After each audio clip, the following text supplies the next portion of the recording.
What's going on, guys? Welcome back to another edition of the Evolution of Sports Talk Television on a Thursday, not a happy hump day edition of course, the Sports Web, the Evolution of Sports Talk Television. I'm your host, Peter Blake. How do we start off this show? As you know them, you love them, you got to have them. No guests tonight. We'll see if people are going to tune in, but I felt like we should do a show because we missed last night. We had some problems. That's okay. But how do we start off the show? You know them, you love them, you got to have them. Bring your passion, bring your excitement. Just don't bring any nonsense. Once again, I'm your host, Peter Blake, your Rolex reporter. Of course, this edition of the Evolution of Sports Talk Television brought to you by Up the Block Barbershop. Whether you need a haircut, a beard trim, just a trim altogether, you don't have to go far. It's Up the Block Barbershop, 4946 Moog Road in Holiday, Florida. Go and see my favorite barber right there, Mr. Ricky, and tell him, of course, the Sports Web sent you on Monday and Wednesday nights, getting ready for, of course, Tampa Bay Buccaneers season. We will be out at tailgates, post-game editions of the Evolution of Sports Talk Television. So you got to love that. Up the Block Barbershop, again, 4946 in Holiday, Florida. So there you go. Lots of stuff to talk about tonight. The reason why I wanted to go live is because I feel like this whole week has been really tough for people in the 80s and the 90s because our childhood is basically being taken away. Hulk Hogan passed away today. Terry Bollea at 71 years old. Of course, you know how much of a big-time professional wrestling fan I am. just how he transcended the business. So there's a lot of people out there wanting to talk about it. Of course, you had Ozzy Osbourne. If you're into rock music, he passed away. And of course, Malcolm Jamal Warner of The Cosby Show. That is all the 80s right there, especially Hogan. So we will definitely share some memories. We will get your thoughts. What is your greatest memory of Hulk Hogan? Definitely want to hear from you. Open phone line, 727-255-0391 at 727-255-0391. We will talk about the second day of Bucs training camp. I said Bucs training camp. It was the first day yesterday, so we'll recap that also. Some good things coming out. You know, it's camp. Take it for what it is at the end of the day. But we do have some news and notes. We put it out there on social media about Tristan Wirfs and, of course, Chris Godwin being on the PUP list officially. We'll see how long that's going to last. There was a report out there from Jenna Lane that Chris Godwin received or had a second surgery. So the question on social media and on this show tonight, how concerned are you from 1 to 10? What is your number that you're concerned with these Bucs injuries early right now with Tristan Wirfs and Chris Godwin? What's the number for you? What do you think about that situation? How many games do you think they can miss? I'm not a doctor. Don't play one on TV. But I know there's a concern. Connie Francis also passed. There you go. I mean, lots of people passing away in our lives. So what do we do for this show? What's the reason we have the Sports Web in the first place? To take your mind off of that, to make you feel better. And just such a cool ball, such a cool moment today. I'm working at Policy Scout. I've told you sometimes it's really tough to work there. But the great thing is the people that you work around. And he's one of the best bosses in the world. Anthony Giuliani, the real mayor of New York. He's a wrestling fan. And we hear the news from Roger Shue, of course, the Tribal Troll, who is the moderator of YouTube. He gives us the news about 10:30 this morning. We're all in shock, of course. That's the hero. That's the guy. If you don't have Hogan as the wrestler from the 80s and the 90s, you're not talking about John Cena. You're not talking about The Rock. You're not talking about Vince McMahon. You're not talking about NBC and rock and roll wrestling. You're not talking about the popularity of professional wrestling right now on Netflix. You're not talking about SmackDown on USA Network without Hogan. Sorry to burst your bubble. There were great wrestlers in the 80s, but there was one that paved the way for everybody else. That was Hogan. Now, again, he did say some things that some people have mentioned on social media. And I know there's some people who feel a certain way about that. I tend to, I'm not going to say gloss over it, but he apologized for it. He was reinstated back into the WWE Hall of Fame. And I think the man died today. His wife lost a husband. The kids lost a father. And I think we should talk about his accomplishments in WWE and WCW, which, by the way, he was a part of one of the greatest factions of all time, the NWO. So lots of great memories. I know there's a lot of people that are sad out there, and I know there's certain people that feel a certain way, and that's fine. You're more than welcome to feel that way.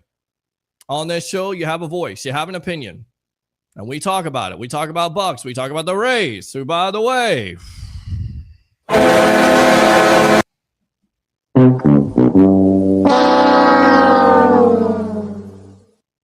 lose 2 out of 3 to the Chicago White Sox, which I can hear, Harry the Greek saying, I told you so.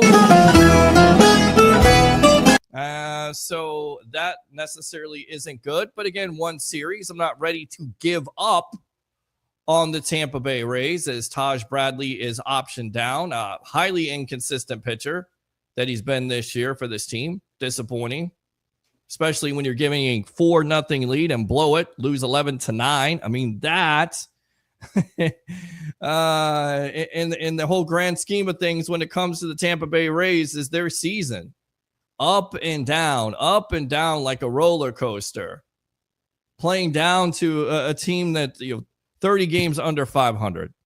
So, but yeah, going back to it, because I got off the story there. Anthony Giuliani, the real mayor of New York, a policy scout, he says, come into my office. I'm like, uh-oh. Did I say something to Esther or Gertrude that I wasn't supposed to? Did I get caught on the phone? Was I nasty? Was I mean? And we'll get to the phone lines in a moment. I just want to set the table at this point. We'll get out to you in a moment, Alex. I know you got something to say when it comes to Hogan and, of course, the Rays and everything else. But we sit down and we watch WrestleMania 18. And I don't know if you remember that. If you're a wrestling fan, you don't even have to be a wrestling fan to watch Hogan versus The Rock and see the crowd erupt, see that place absolutely come off, the roof blow off of that building. As Hogan is coming out with the NWO, the Hollywood Hogan, and then all of a sudden he's the babyface. We were watching that. We were watching 96 when he's the third guy from NWO. What a cool boss. What a cool memory. That's what you guys should remember. That's what you guys should watch. So many great memories. So we'll share them with you. Again, open phone lines. I see you, Alex. Call back if you want to, or anybody else. 727-255-0391 at 727-255-0391. Again, Facebook stars are open. YouTube super chats if you like the content here on the Thursday night. We'll see how long we go because it's just me and you. I got no guest. Louis from the Frozen Pirate podcast is doing his thing tonight. Leo is with him. So we will be talking about whatever is on your mind here, as it's been a tough week for people out there that love to watch television in the 80s. Let's go out to Alex. Alex, welcome to the Evolution. God bless and God bless the sports web. You know, it's a nice, smooth night. Let's talk about a few things. Sure. Let's talk about the legend himself, Mr. Hulk Hogan. He passed away today, I believe, at the age of 71. 71 right? Of cardiac arrest. Yes. Yes, sir. In Clearwater. Sad time. Listen, it hits even special because of where he's from. He's from the Bay Area. He's a Tampa Bay icon, man. He was here. He was here. He was here in the 80s. Hulkamania was running wild. I believe that music video they did was in downtown Clearwater. I remember watching it in the 80s. I remember waking up on Saturday morning and watching Hulk Hogan on the WWE cartoons, WWF at the time. I remember this stuff. Listen, even if you didn't watch wrestling, what he did for the community alone, especially the Tampa Bay community, a lot of people don't know that he's from Tampa Bay, St. Pete. He was very well known all over St. Pete. You know, I've ran into him a couple times. I've seen him twice, once after a Rays game in downtown St. Pete and once in Clearwater. I got to meet him only once. Mm-hmm. But if you've never met him, he's one of the just the most happiest guys, love people, love the fans. He did so much for so many people. And now on top of what he did for the WWE universe, you know, he grew the WWE universe. He transformed the WWE universe in the 1980s, and he transcended wrestling. He made wrestling popular because listen, they had wrestlers back then, and Dusty Rhodes and Ric Flair, and you know, the list goes on and on. I'm trying to think of the other guy that it just escapes me right now as names, but nothing like Hogan, nothing like the popularity, nothing like NBC and rock and roll wrestling and all this great stuff in the 80s and then the 90s, nearly killing Vince McMahon and putting him out of business, going to WCW with Eric Bischoff and the NWO and turning heel and maybe being one of the biggest heels of all time, one of the biggest heel turns of all time, one of the biggest stories in wrestling of all time. I mean, can you name another wrestling moment in history that was better than 1996? It's tough. It's very tough. Can't. Yeah, you can't. You can't. He was a part of that. But hey, rest in peace to a legend and just an absolute amazing dude, not even just in WWE, but for the Tampa Bay community. Like I said, a lot of and people, let me just say this. people, you know how you know that you have to go live tonight? It's not just going into your boss's office and watching old Hulk Hogan matches. It's also having your mom call you on the phone and cry to you and say, he's gone. He's gone. I used to watch him myself. And I'm like, man, that just, it really hits me. Because and it was so sudden too. Like I knew he had health concerns, but you know, he was a legend in and out of the WWE. Correct. So, you know, rest in peace to a legend. And it's sad. There's something about him though, is if you're ever feeling down, you can even just look up a video of his in and out of the WWE and just put a smile on your face. So rest in peace to a legend. It's sad, but you know, he would tell you himself is say your prayers and take your vitamins. That's what he would say. Rain the smile, brother. Rain the smile. All right, Alex, I know you want to talk about the Rays, so go ahead. Yeah, let's talk some Rays here real quick, my man. Yes. Man, what a devastating blow again. And, you know, I've talked about this with you a few times, and we've talked about it in and out of the sports web. Yeah. And actually, me and Harry the Greek actually had a little side conversation, which I love Harry the Greek. He's an amazing guy. Be respectful of that guy. Be respectful of him now. I love the Greek, and I know he loves the Rays at the end of the day. He loves all Tampa Bay sports, so I have a lot of high amount of respect for Harry the Greek. Right. But me and him were having a little side conversation. I was telling him that, you know, the Rays have the talent. They'll always have the talent. But I got to say, my man, and I want your opinion on this. Sure. And it's kind of a nice, smooth, easy night tonight on the sports web. Sure. These decisions by Kevin Cash, this is the first time I've seen a manager be able to blow 4+ runs, not once, but allow a pitcher to do it twice in one single game. It's not good. It's not good. You can't tell me.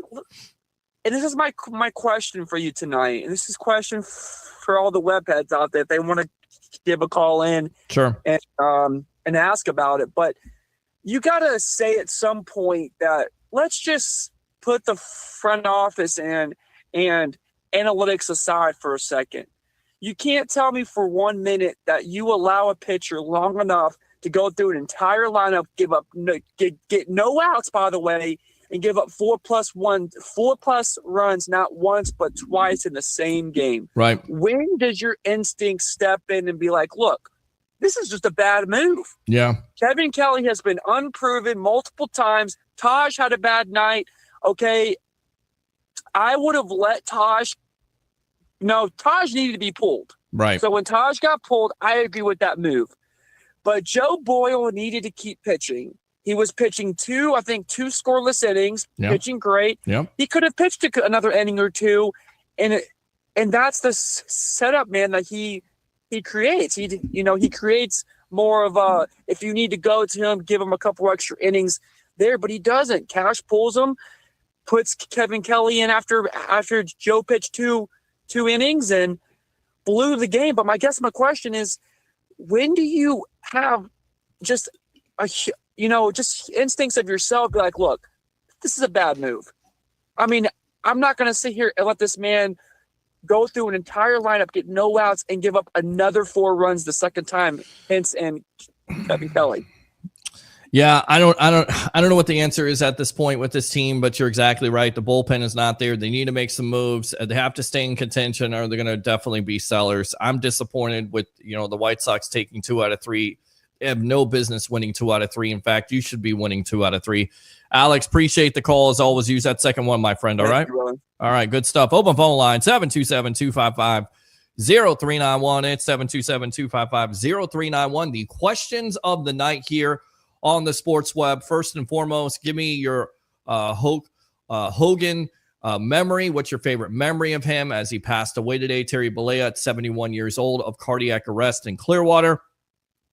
And then how concerned are you with this Bucs team and their injuries, with Chris Godwin, Tristan Wirfs starting off right now on the PUP list. You also have Desmond Watson, who has not practiced because of his weight. The Bucs want him to get his weight down, so we'll get into that. Baker Mayfield with some comments, Levante David with some comments. Again, a lot of things to talk about. And of course, if you want to talk about the Rays, you can. 727-255-0391 at 727-255-0391. Let me go out to the tribal troll who is with me today. Acknowledge me.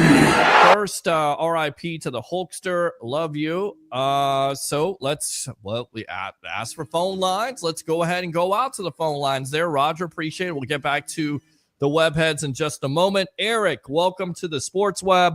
What's on your mind tonight?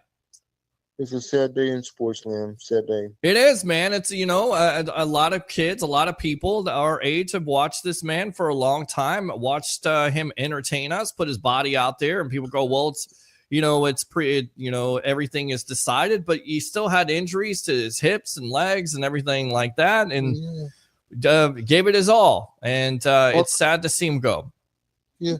Hulk Hogan versus the Giant. That was a great match. That's another great memory right there. First WrestleMania of all time, WrestleMania 3, with him, the main event, I believe it was like 83,000 in Detroit at the Silver Dome. Body slamming Andre the Giant. My grandpa told me about that one. It was good memories. He told me before a couple years ago. He told me about memories and stuff. Okay. You didn't watch that? What's your Hogan memory that you watched? I was in the late 90s. Okay. Early 90s, because I'm only 31. Well, it's early. Okay, well, it's early or is it late? Which one? Is it early 90s or late 90s? Probably early 90s. Okay, so give me your memory. I don't remember. I just because you got no memory at all. Oh yeah. I can say maybe the Rock one. Okay, so WrestleMania 18. Yeah. Okay, good stuff. All right. Yeah. Right. Okay. What else? What else is on your mind, Eric? I've been to the restaurant in Clearwater. I've been to the restaurant there. Okay. Did you have a good time? Have you been? Yeah, I did. I've never been there yet. I haven't been there. I got to go there. I got to get out more. Yeah, it's still there. I don't know if they're gonna keep it for their family. I don't know. Mm-hmm. But they should though keep it though. But I want to talk about the Rays. Rays stunk. Yeah, the Rays were not good. They were definitely not good against the White Sox. Yes. Better though. Huh? Bucs is better. Did you hear what Baker Mayfield said and Levante? I did. We're going to get into it. I know there's a lot of excitement from Bucs fans for what Levante David said, but we'll definitely get into it. Yes. I know. Okay, I'll call you back later because I don't want to talk about the. I know. All right, man. Appreciate you, Eric. All right, you, buddy. All right. Open phone line 727-255-0391. It's 727-255-0391. Eric says, let's go. Wait up, little boy. Wait up. Let's go. Let's go. How about them Bucs, baby? Let's go. All right. Good stuff there. It's a sad day in sports land. Tim says, what's up, everyone? What's up with you, Tim? Oh, yeah. Thanks a lot for tuning in, as always. You say Tampa, I say Bay. Thank you very much, Eric. It's sad, everyone. Great legend we miss. Mike D. Roche says Connie Francis also passed. Let's see. Chuck Mangione passed away too. They're all passing away at this point. The black jersey debate has died, I hope. There is no black jersey debate on this show. I don't care about a black jersey. It was something we talked about, but I think there's a little bit more to talk about at this point. In fact, Mike, I'll put it out there, and I hope you're doing well. But put it in the comment box there. What is your level of concern with Chris Godwin and Tristan Wirfs and their injury situation, especially with that report that Godwin received or had a second surgery during the offseason? From 1 to 10, what is your biggest concern? I've seen 3s, I've seen 2s, I've seen 9s, I've seen it all across Facebook. Put it in there. Give me a reason why, or give me a phone call here. 727-255-0391 and 727-255-0391. RIP Hulk Hogan. There's never going to be another Hulkamania ever again. Yes, there is never going to be another Hulkamania again. There's never going to be a superstar like him again. And you shouldn't say that, but it's just going to be different. You know, The Rock is kind of there. John Cena's it's just not the same. It's just not the same. It's just not. Eric says he's a world champion. Mike D. Roche. Hogan also wrestled in AWA wrestling. He did at first, and then he went to WWF at the time with Vince McMahon Sr. In 1979. Of course, was in Rocky III as Thunder Lips, starring beside there of starring with Sylvester Stallone. So you're absolutely correct, and also wrestled in TNA there for a little bit. Forget Rachel Crap. Remember what Hogan did in the ring. There's no wrestling today without him. I completely agree with that. Oh, yeah. All right, so let's go out to this guy right here. All right, let's go out to Sun Devil Dave. Sun Devil, what's on your mind tonight? Welcome to the Evolution on Thursday night. Yes, sir. Go Great for job. it. Thank you, sir. Appreciate you. And then R.I.P. to the Hulkster. Here's a little tribute here. Go for it.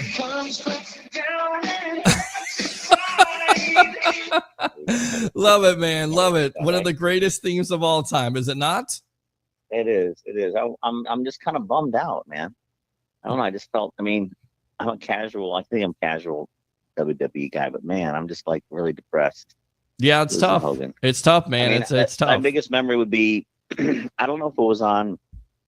They didn't have Raw, of course. But I think it was like a WWE special event when he wrestled Iron Sheik in the Garden. Yeah. It was January 1983. Right. And I remember watching it. I think I was like 8th grade.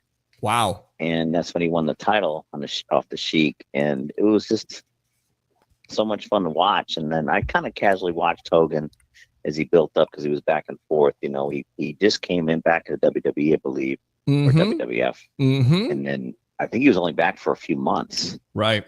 Because he came in and he helped Bob Backlund with the Wild Samoans. And then Bob Backlund, remember we talked, he goes, Hogan's a good man now. You know, he's a good guy. Because right. he was a heel, I think, in AWA or he was. He started out as a heel. He was his manager Golden. was Freddie Blassie right there. You're right. Sterling Golden. Freddie. And actually Peacock is showing, I'm watching these rare matches, like his first match in WWF, and now he's doing the one with Giant. This is back on like 1980 when Hogan was still kind of like a heel Hogan. Correct.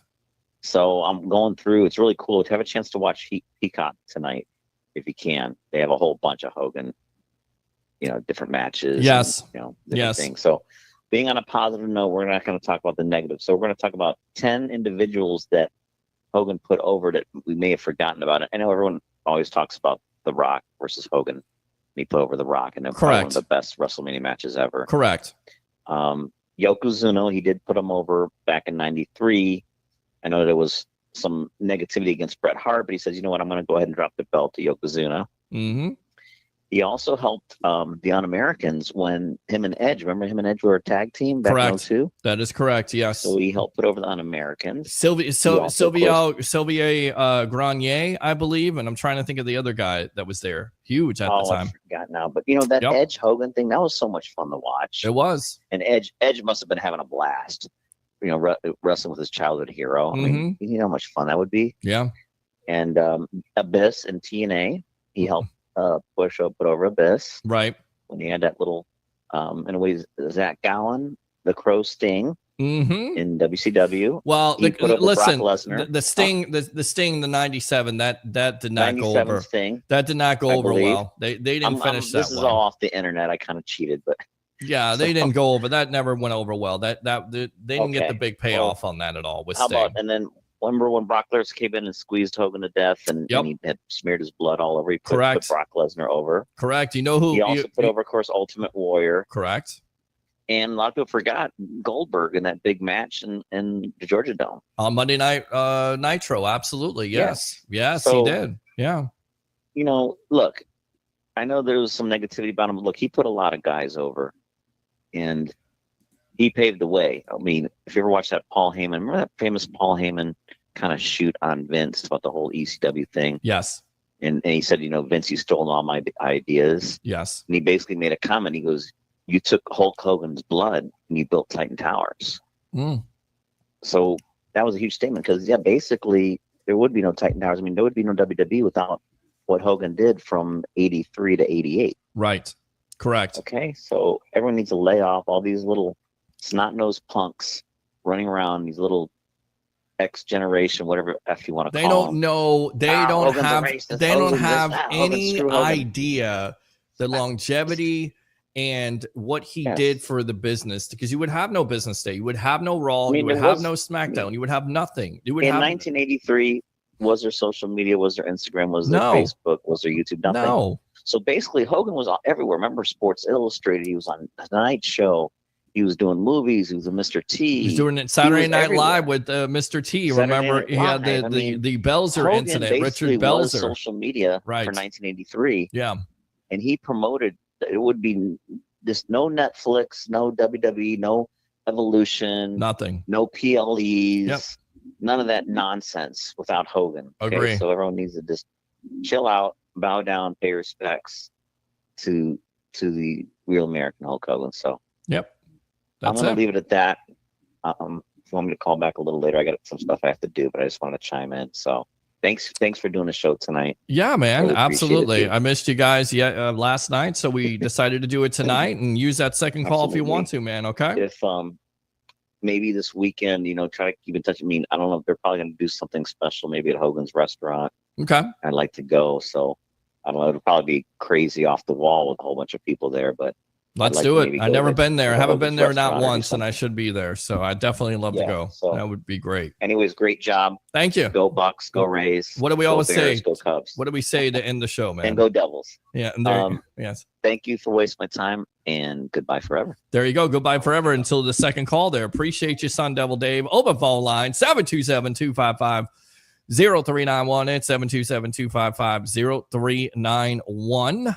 Let's go out to my sister. Thank you very much for watching. Appreciate you as always. Big time wrestling fans in the family. Want to know what my favorite memory of Hogan was? It's when I watched it at Dad and Kenny's house. I think Spencer was there too. He wrestled Andre the Giant at WrestleMania, brother. He absolutely did. Yes! WrestleMania 3. Roger said Mayor's office was fun today. That it was. As the phone calls are coming in, let's go out to the Tribal Troll. Acknowledge me. Let's go out to Roger Shue. No, What's on? tonight? No, we don't acknowledge me. We acknowledge the real American Hulk Hogan. That's correct. You're absolutely correct about that, my friend. Yes. So what's on What your a- mind? What a what's your- horribly sad day. It was definitely sad. It was tough I to mean, work. I wish that the whole racial, all of that crap just can be left aside. Yeah. And let's just concentrate on Hulk Hogan, the wrestler, and what he's done for the world. Yep.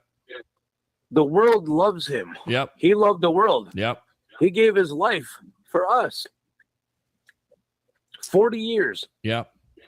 I had the pleasure and honor of meeting him a few times, and he was literally the nicest guy ever. Yep. Yep. Now, one time I met him, he was not so nice. It was a University Mall, I'm sorry, in Tampa. Why was that, Roger? And, well, I was walking behind him and his daughter, Brooke, and Hulk looked back at me, and he saw me looking at his daughter, Brooke's booty. And he looks at me and says, well, she's 13, brother. I'm like, oh, crap, sorry, Hulk. That's good enough to suck right there. Roger. Come on, man. She looked like she was 25. It's my daughter, brother. Come on, don't be doing Yeah, that. exactly. But yeah, man, we got to remember all of the good stuff, man. But the Yes. mayor bringing us into the office to do that Was that not amazing. cool? Was that not cool today? That was so cool. Thanks, Anthony. Appreciate that, man. yeah. That made our day. If you're watching, thank you, Mayor. Yep. Thank you. Absolutely. All right. Yeah, it was.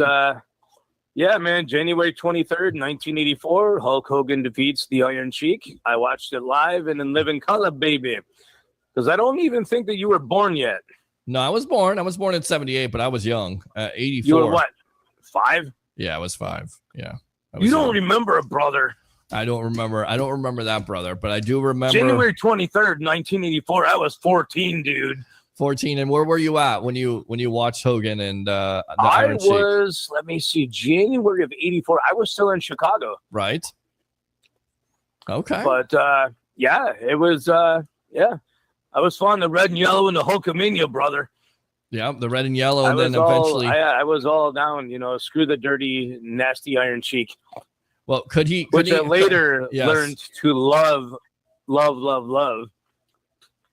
Well, yeah, but he didn't necessarily love Hogan. So unless that was just a play. I have a funny story with the Iron Sheik. My best friend Mike is Pakistani. You've met him. Okay. And we went to the Bayfront Center to a show. And we're, trying to get, autographs and stuff and get backstage and by the parking lot. So my friend Mike goes, hey, you guys, hey, listen, my dad's the Iron Sheik. Mm-hmm. He's like, we're just trying to get back to talk to him. Like, oh, yeah, come on back, guys. No problem. Let's go. Come on. And we're like, this is cool. So yeah, we conned our way into that one. That was good stuff. Good stuff, man. Good stuff. Yeah, I met Hogan outside the Bayfront. It was in Tampa, and before the match, he pulls up, and was it at the Armory on the parking lot to meet him? I'm like, Hogan, can I get an autograph? He's like, yeah, brother, I'll get you after the show. I'm like, all right. So me and my buddies, we go back to the parking lot after the show. Hogan got hit in the head with a steel chair.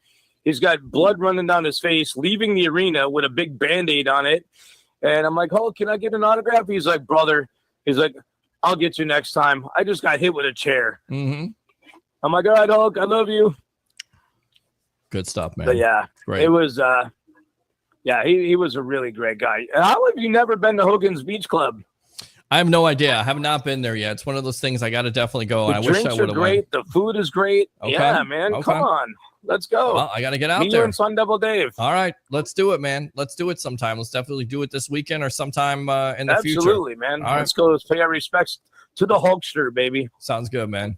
And prayers up for his family and as well as Jimmy Hart. There you go. Jimmy Hart. So let's keep the show going, man. It's been great so far. Thank you.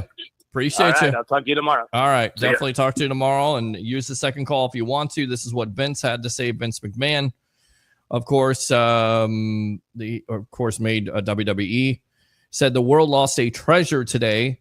Hulk Hogan was the greatest WWE superstar of all time. Someone who's loved, admired around the world. He was a trailblazer, the first performer who transitioned from being a wrestling star into a global phenomenon. That's from Vince McMahon. Let's go out to Mr. Jason Powers, Powers on Sports Podcast, Spectrum 360. What's going on, buddy? How you doing? Long time no hear. Thunderlips is in the house, brother. I'm telling you, Thunderlips. I mean, I know you're a big time wrestling fan, and I know we did this show tonight just as a tribute to Hulk and what he meant, because there was a lot of people today that have been having a tough week because you lose Ozzy Osbourne and Jamal Warner from the Cosby Show and now you lose Hogan. It's been tough for our childhood, my friend, especially Hogan. And as much as we're wrestling nerds or wrestling fans back then, especially Hulkamania running wild, right? Yeah, boy, and you know this.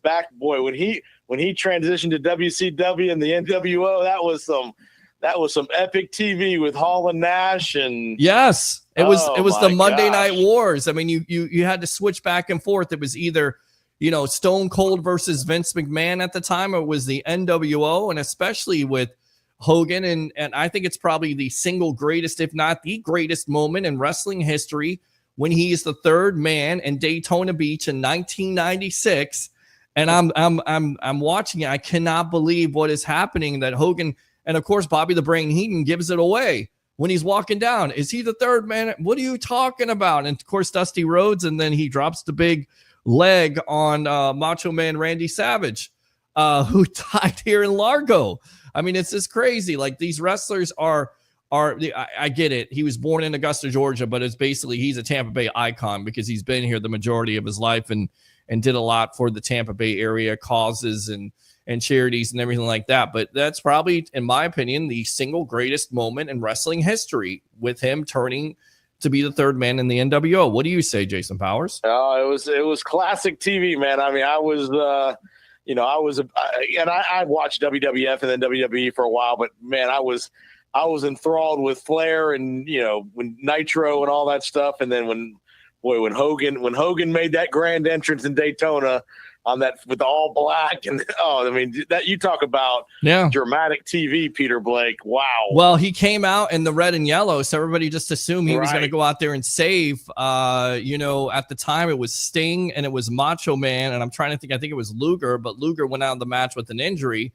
So of course they had and when he dropped the big leg drop, and then he said all the trash was coming into the ring, and he said this is the new world order. This is it right here, and then after that, he was like the biggest heel. Like he went from the biggest face in wrestling history with Hulkamania to the biggest heel in Hollywood Hogan. I mean, there's not anybody's ever going to do that again. Like we tried to say John Cena's heel turn. It was so flat compared to the NWO. So give me another memory of Hogan, and then we'll talk some Bucks here. By the way, if you're available, if you want to jump on the stream here, I'll send you the link if you want to jump on the video with me, but I appreciate the call. But give me another Hogan memory here on. Obviously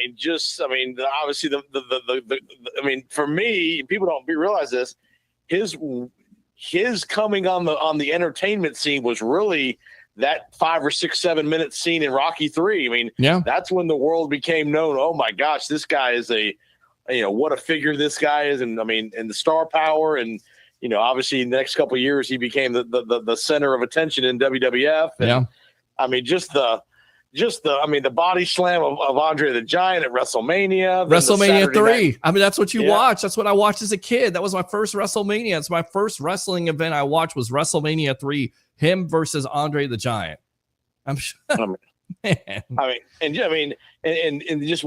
the showman he was. He wasn't a great athlete, but just the hulking size and the eat your vitamins and say your prayer.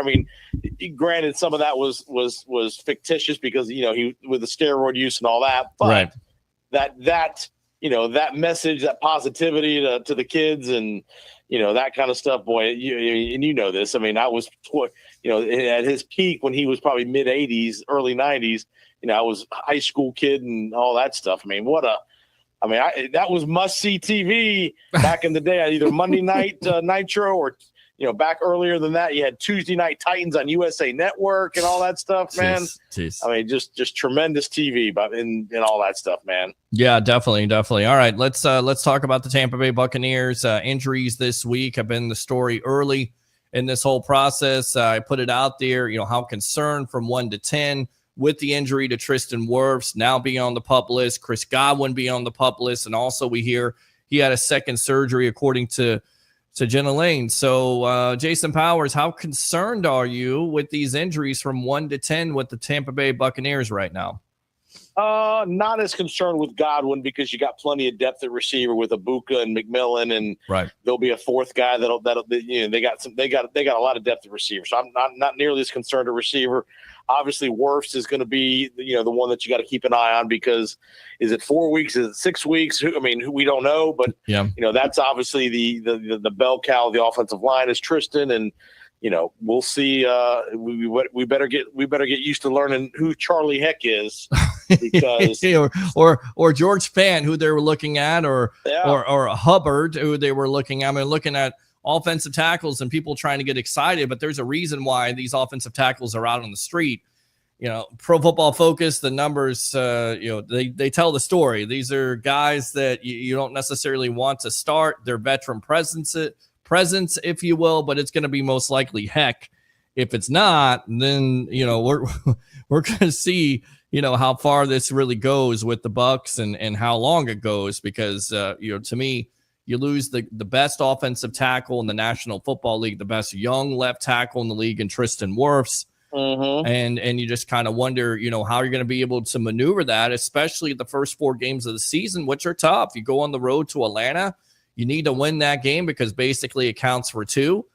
You got a Monday night's affair with the Houston Texans. You come home against the Jets, their defense is improved, and you got to play the Super Bowl champion Philadelphia Eagles. So hopefully it's not that long, and hopefully it's not a lingering injury. But of course, we learned that it came from last year, and they tried to get it to heal, and they didn't necessarily do that. So they had to have the surgery, and it's better to have the surgery now than for it to linger again and affect his ability, because we want to see Tristan Wirfs win, protector of the year. I even asked him that in the interview that we did a couple months ago at the Expo. No, for sure, man. Again, I was a little surprised he waited this long to get the surgery. I figured maybe as soon as OTAs was over, he'd have gotten it if it was, but he probably was thinking, hey, we'll give it a little more time to see if we can do it without a surgery. But, get it cleaned up. Don't rush him back. I mean, even if it's 6 weeks, again, I don't think it'll be a turnstile over there. I think one way they'll either bring another guy in or, a guy like Jedrick Wills is, I think, still out there in Cleveland, high first-round pick from a few years back. But, they'll figure out something. They won't let it become a problem over there. Again, Andy Heck is a guy that's been in the league for a little while. That's kind of a swing tackle. So can he hold it down for 4 or 5 weeks? Probably, but we'll see. And again, the good thing is you got plenty of you don't have any other real concerns on that line. I mean, you got a strong center, strong guard, so you can help whoever that left tackle is going to be with tight end help. You can slide the protection left more times than not because Gedecke's a Pro Bowl caliber right tackle. So I think they'll be in good hands, and they'll scheme it up to where they're not going to expose Andy or Charlie Heck out there a whole lot. I don't think. Yeah, I agree. We're on with Jason Powers on Sports Podcast. There's Mr. Spectrum 360 here on the Evolution. It's the Sports Web. I'm your host, Peter Blake, giving you something to think about. You did some stuff there with the flag football. Tell us all about that, Mr. Superstar. You're there. You're doing the championship. What's going on with flag football in the National Football League, man? Peter, were you watching on Sunday? Did you watch the girls on Saturday and Sunday? ESPN, NFL Network, ABC. I watched primetime action. I watched a little bit of it. I didn't watch the whole thing, but I watched a little bit. Tell me what I missed. No, it was a tremendous event. We were up in Canton, Ohio for the entire week for our NFL Flag National Championship event. We had about 280 teams from all over the country show up in Canton. They had our national championship tournament where we had again, teams from every NFL city were there. All 32 teams were represented by teams, all age groups from 8 through the high school division. You guys might have seen on social media a kid from Jacksonville that made an unbelievable catch. His name is Bryson Wright. Mm-hmm. He was the star of the week. I mean, this kid is like 6'2", 215 pounds as a 14-year-old. I mean, just a man amongst boys in that high school division at wide receiver. Kind of reminded me of kind of LeBron James when he was in high school, kind of just the sheer dominance that he showed. I mean, this kid was just head and shoulders the best player in the tournament on the boys' side. And then we had teams from Tampa. Speaking of wrestling, I'm going to tell you a great wrestling story here in a second. All right. We had teams from Tampa that were there. Martine Grammatica's daughter was on a team that was up there. So I saw Martine. I said hello to him. Saw him on Sunday. And Peter Blake. Yes. Guess whose daughter was also playing in the tournament? Back to the wrestling genre. A all-timer. Give me a clue. Tall. Really tall? Tall. I don't know. You got me, brother. How about incognito, but was in the building? The Undertaker. No way. Are you serious? Yes. The Undertaker was in the building, brother. And over the weekend in Canton, Ohio. Did you go up and try to introduce yourself? You know me. I would have. I did not see him personally, but a bunch of people around me that was working with me said they saw him at walking around the facility, because again, this place was packed. I mean, it was fans, spectators, parents, players. I mean, this place was packed. Undertaker was in the building, Peter Blake. That's crazy. That's awesome, man. That is freaking awesome. That's how you know you're getting old too, by the way, because you got the daughters out there. You got Martine Gramatica. He must be a proud papa with, having his son be at USF and now the daughter with flag football. I mean, just great stuff. And you're doing great stuff, man. I'm really proud of you, man. We got to get you back on the sports web here very, very soon when you're not so busy, my friend, but you're doing. Bro, all you got to do is give me the invite, bro. We'll make it happen. Anytime you need me, man. All right. Sounds good. So with that being said, we talked about their offensive lineman, George Fant, being one of those names also. Antoine Winfield Jr., the first day of camp, Todd Bowles was raving about him, how he's all over the field. We heard from Winfield Jr., again, talked to him a couple of weeks ago. Not saying I'm dropping names here, guys, but I interviewed Antoine Winfield Jr. here on the Evolution. You can drop him, brother. You did all the hard work. Drop him. Drop it. Antoine Winfield Jr., what was his main thing he said? He said he got to stay healthy, and he was all over the field yesterday. I get it's the first day of camp. But really, I think he's a big-time key to that secondary improving. You talk about, some of your observations that you've seen, you've heard, what has stuck out the last 2 days for you with this Bucs training camp. Starting out, we're just right around the corner from preseason and 7 weeks away? I'm just counting it down as we speak. 7 weeks away from the start of the National Football League season. I cannot wait. 7 weeks from tonight will be, I don't know who's Philadelphia hosting. What's the first game? I'm trying to think. Is it Philadelphia and Dallas? Yeah, it's Dallas, of course. Philadelphia and Dallas. Yep. Yeah, because everybody wants to see that. Who doesn't want to see Philadelphia and Dallas? I get it. It's Philadelphia, but can we get another matchup that's more intriguing, like Washington? Let's get Philadelphia and Washington. I don't give a damn about Dallas. In fact, Tom Brady has something to say about Philadelphia and Dallas. That's good enough to suck right there. Exactly, Tom. That's exactly what it is. So, by the way, did you see the breaking news out of Las Vegas this afternoon, the last couple hours? Christian Wilkins is a free man. So maybe would the Bucs be interested? Desmond, they're not doing that. Because Desmond Watson he hasn't been able to take off the weight. Of course, that was the big time story. And I kind of told a lot of Bucs fans, yes, temper the expectations. Yes, they are there. You can put him next to Vea, but he's going to have to lose weight, and he's put on the non-football list or active list at this point because he's not able to cut weight. So your observations of the first 2 days of training camp with the Bucs, and what do you think about the Watson situation?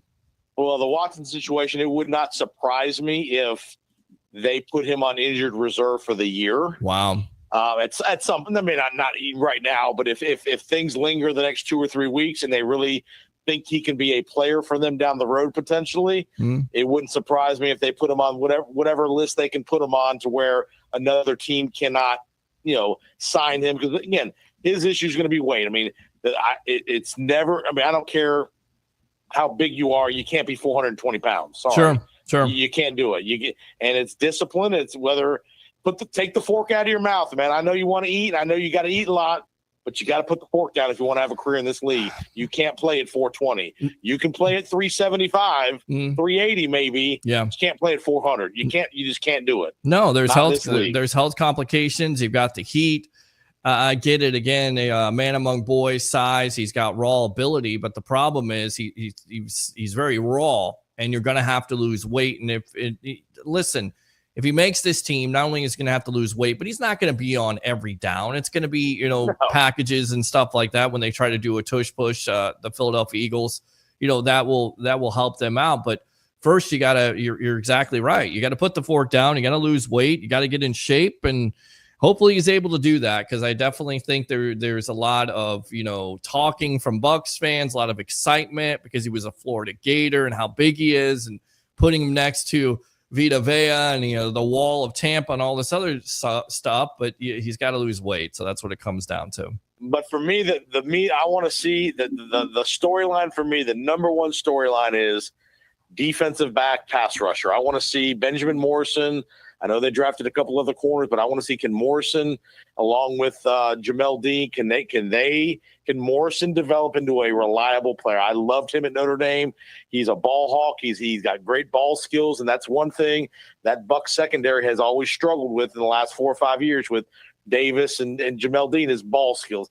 Catching the ball. It's great to make good plays here and there and to knock balls away, but when there's been chances to catch balls and intercept them, you got to do it. I mean, Winfield's got really good hands, but they got to have a corner who can catch the ball. And when there's opportunity to be made, plays to be made on the ball, you got to finish the play and you got to catch the ball. Well, that was the story today. Of course, Benjamin Morrison and a lot of people, I think a lot of Bucs fans expect him to push Jamel Dean out of his job. You get him second round. Injury concern, but the Bucs are not concerned with his injuries. He stuck out today. They say, because I wasn't out there, but both came into the camp. Questions, of course, different types.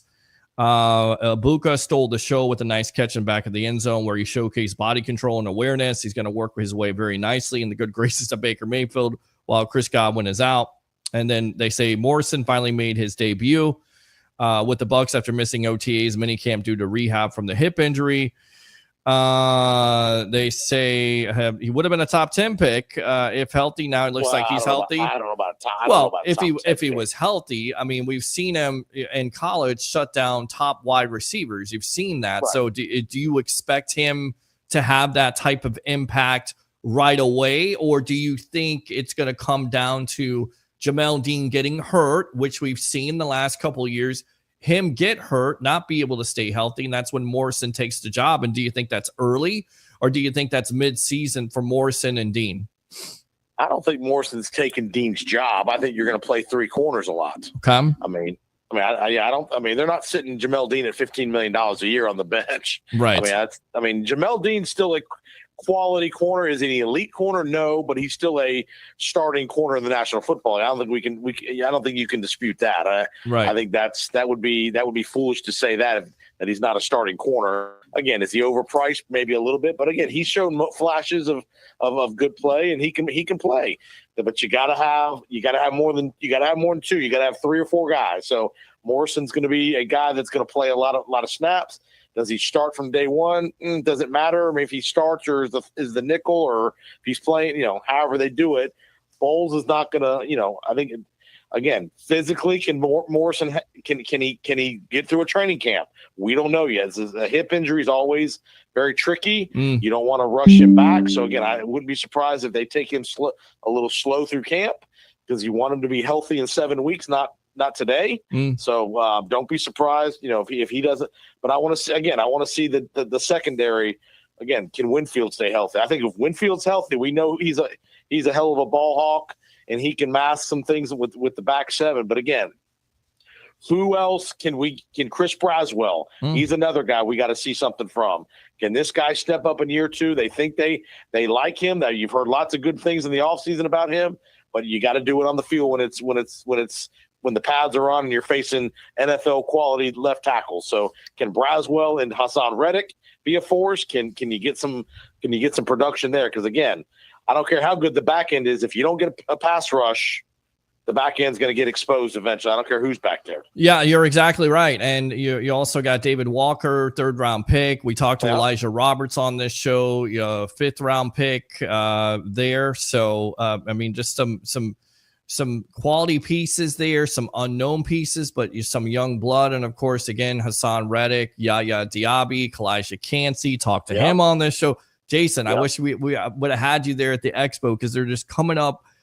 This keep on coming up to the table like, oh, it's Kalijah Cansey. Oh, it's Elijah Roberts. Oh, it's Jalen McMillan. Oh, it's Antoine Winfield Jr. It was a great time. Are you believing the hype in Ibuka here? Because we kind of saw the same thing with Jalen McMillan. The guy caught everything in training camp, and then once the NFL season starts, you kind of hit that rookie wall. And of course, McMillan talked about it on this show where, paraphrasing, he felt more comfortable in that second half of the year, of course, getting reps with Chris Godwin being out. So you buying all this hype? We hear from Rondé Barber on his show that Ibuka catches everything. He's impressive. A lot of people say he's, Chris Godwin, a clone of Chris Godwin with the attitude, the way he runs routes. Are you buying into this hype from Ibuka? I think he's going to be a good player. I mean, again, remember he had an injury his junior year where he didn't play. He missed a bunch of time, but he's a solid player. I mean, again, people are laying low on Jalen McMillan. Played great the last 6-7 games of the year last year. Yes, I mean, he really did. I think he'll be. I mean, him and Ibuka. Again, you still got Evans who can still do what he needs to do. They're going to have a lot of single coverage. Yeah, can Ibuka get off of press man coverage, and can he get in sync with the NFL passing game? Much different passing game than he saw at Ohio State. A lot more choice routes, things like that you got to read coverage. Those are the things that we got to see out of Ibuka as we get through training camp. Can he read coverage? Can he sit down in zones like he needs to? I mean, just that's what makes Godwin so devastating, is he understands zone coverages and know where to be and things like that. So those are the trust factors that you got to build up with him and Baker. But those two guys are going to be in the mix. I mean, they're going to play. with Godwin's situation very iffy for the foreseeable future, they're going to play a bunch. So those two guys, and again, I like McMillan a lot. He's a smooth route runner. Yeah, Ibuka can run, good route runner. Catching the ball is catching the ball. You still got to catch it in traffic and all that. But I like where the Bucs are at wide receiver. Yeah, I do too. And I want to ask you, who do you think makes more of an impact this year? Is it Ibuka, or is it Morrison, or is it somebody else that you've kind of got circled? You say, you know what, this guy's going to make more of an impact than we're talking about. Who do you think it is between those guys, Morrison and Ibuka? I'd love it for it to be Morrison or Chris Braswell. Okay, because if Braswell produces on one side, I think Hassan Reddick's going to be pretty good on the other. You got Diaby, you got Cansey, you got Vea. If those five guys can play, you got a pretty good defensive line, and that's going to be, again, let's get a guy with 12, 15 sacks. We have not seen that since what, Shaq Barrett? and right, Shaq's still in the mix, right? Correct? No, he's not there no more. They moved on from him. Yeah, they moved on. Okay. Yeah, so, you're exactly right. 19 and a half sacks there from Shaq Barrett. You haven't really had that double-digit guy, and hopefully – you can have that with a Reddick, and I think that's the reason why you bring him in here in the first place. And Todd Bowles even talked about that, Jason, is you want to rush from 4. You don't want to continue to blitz, because when you continue to blitz, you open things up there. If you can, rush in 4, and that's what Reddick is supposed to, help out and give those other guys the opportunity, because you double on him, then you got those one-on-ones with Yaya Diaby and, of course, Kalijah Cansey. So that's why I'm excited about it. 59 sacks. The guy has been able to do it throughout his career besides the Jets last year. And here's the other sneaky guy that we got to see. Can he stay healthy? Because if he can, we think he can be a decent player when he's played. Can Servassier Dennis step in at that linebacker spot, stay healthy? Yep. And play alongside Levante, because they got exposed last year at middle linebacker with KJ Britt and company. You got to be able to cover running backs coming out of the backfield, tight ends. And can Servassier Dennis stay healthy? Because if he is, he doesn't have to be an all-pro, but he can be a nice middle linebacking addition along with Levante. Already concerning things there with Anthony Walker Jr. going out with supposedly a knee injury, so we'll see how long that lasts. We know how Levante, because we had him on this show, we interviewed him. Levante David, as you can see, the jersey in the background there, signed, sealed, and delivered, and he loves that linebacking room, but he's dealing with the knee injury, so he won't be able to contribute right away. And, of course, loves Voss. Told all the fans out there to look out. And I think he's an X factor. And if he could stay healthy, that Bucs defense is different. Now, this is what David had to say, and I'll let you go on this. He says, I know what we're capable of. I know we can get it done. I feel like we fell short last year. I feel like we had a great run at the last year. We just fell short. That's definitely unfortunate. But probably one of the main reasons I came back is I know what we're capable of. I know what we can do. We've got the talent to do it. We got the mindset to do it. So we just got to put it all together. I always say offense, just do their thing. Defense, we got to take care of them. We just got to do a better job defensively. I think we'll get to the promised land if we do that. Now, everybody's saying, well, what is he supposed to say? Okay, I get that. But Levante David is coming back, future Hall of Famer, in my opinion. You look at the numbers in this era compared to other linebackers, say whatever you want to about Luke Kuechly and Barry Wagner. He's better. He's better at doing, not only having, making tackles, but also causing turnovers and making big plays. A future Hall of Famer doesn't come back to a team unless he thinks they're competitive. He even talked about it, not only competitive, but going to the Super Bowl. So you buying this Levante David hype there, Jason Powers? I do. For me, it's the front 4. If the front 4 can consistently pressure the quarterback, and again, we don't have to have 50 sacks, but you got to have pressure consistently from the outside. Again, Kalijah Cansey, can you stay healthy? Because Vita Vea is going to get double teamed. Can Kalijah Cansey win in the middle against single coverage? And can Braswell, Reddick, and Diaby get busy on the outside? And between those 3, you got to have 20 to 22 sacks out of those 3 guys. If you can get 22 sacks out of those 3 guys, you're going to have a hell of a chance to be a deep run, because I think that, again, Bowles knows how to call defense if he doesn't have to blitz 6-7 guys. Yeah. And that's where the Bucs get exposed, is when you got to blitz 5-6 guys, then you're leaving those guys on an island. Bowles knows what he's doing if he's got a front four that can create some pressure. And that's just been the lackluster that we've had the last 2 to 3 years, and they've gotten away with it.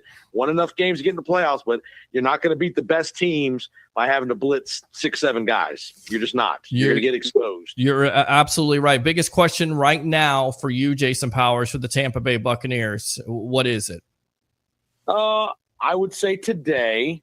Can again, that would be the secondary one, and two, can you overcome the Tristan Wirfs injury early in the year? Sounds like Wirfs are probably going to be out 4 weeks, at least the first 4. Yes, get him healthy, even if it takes 6 weeks to get him fully ramped up.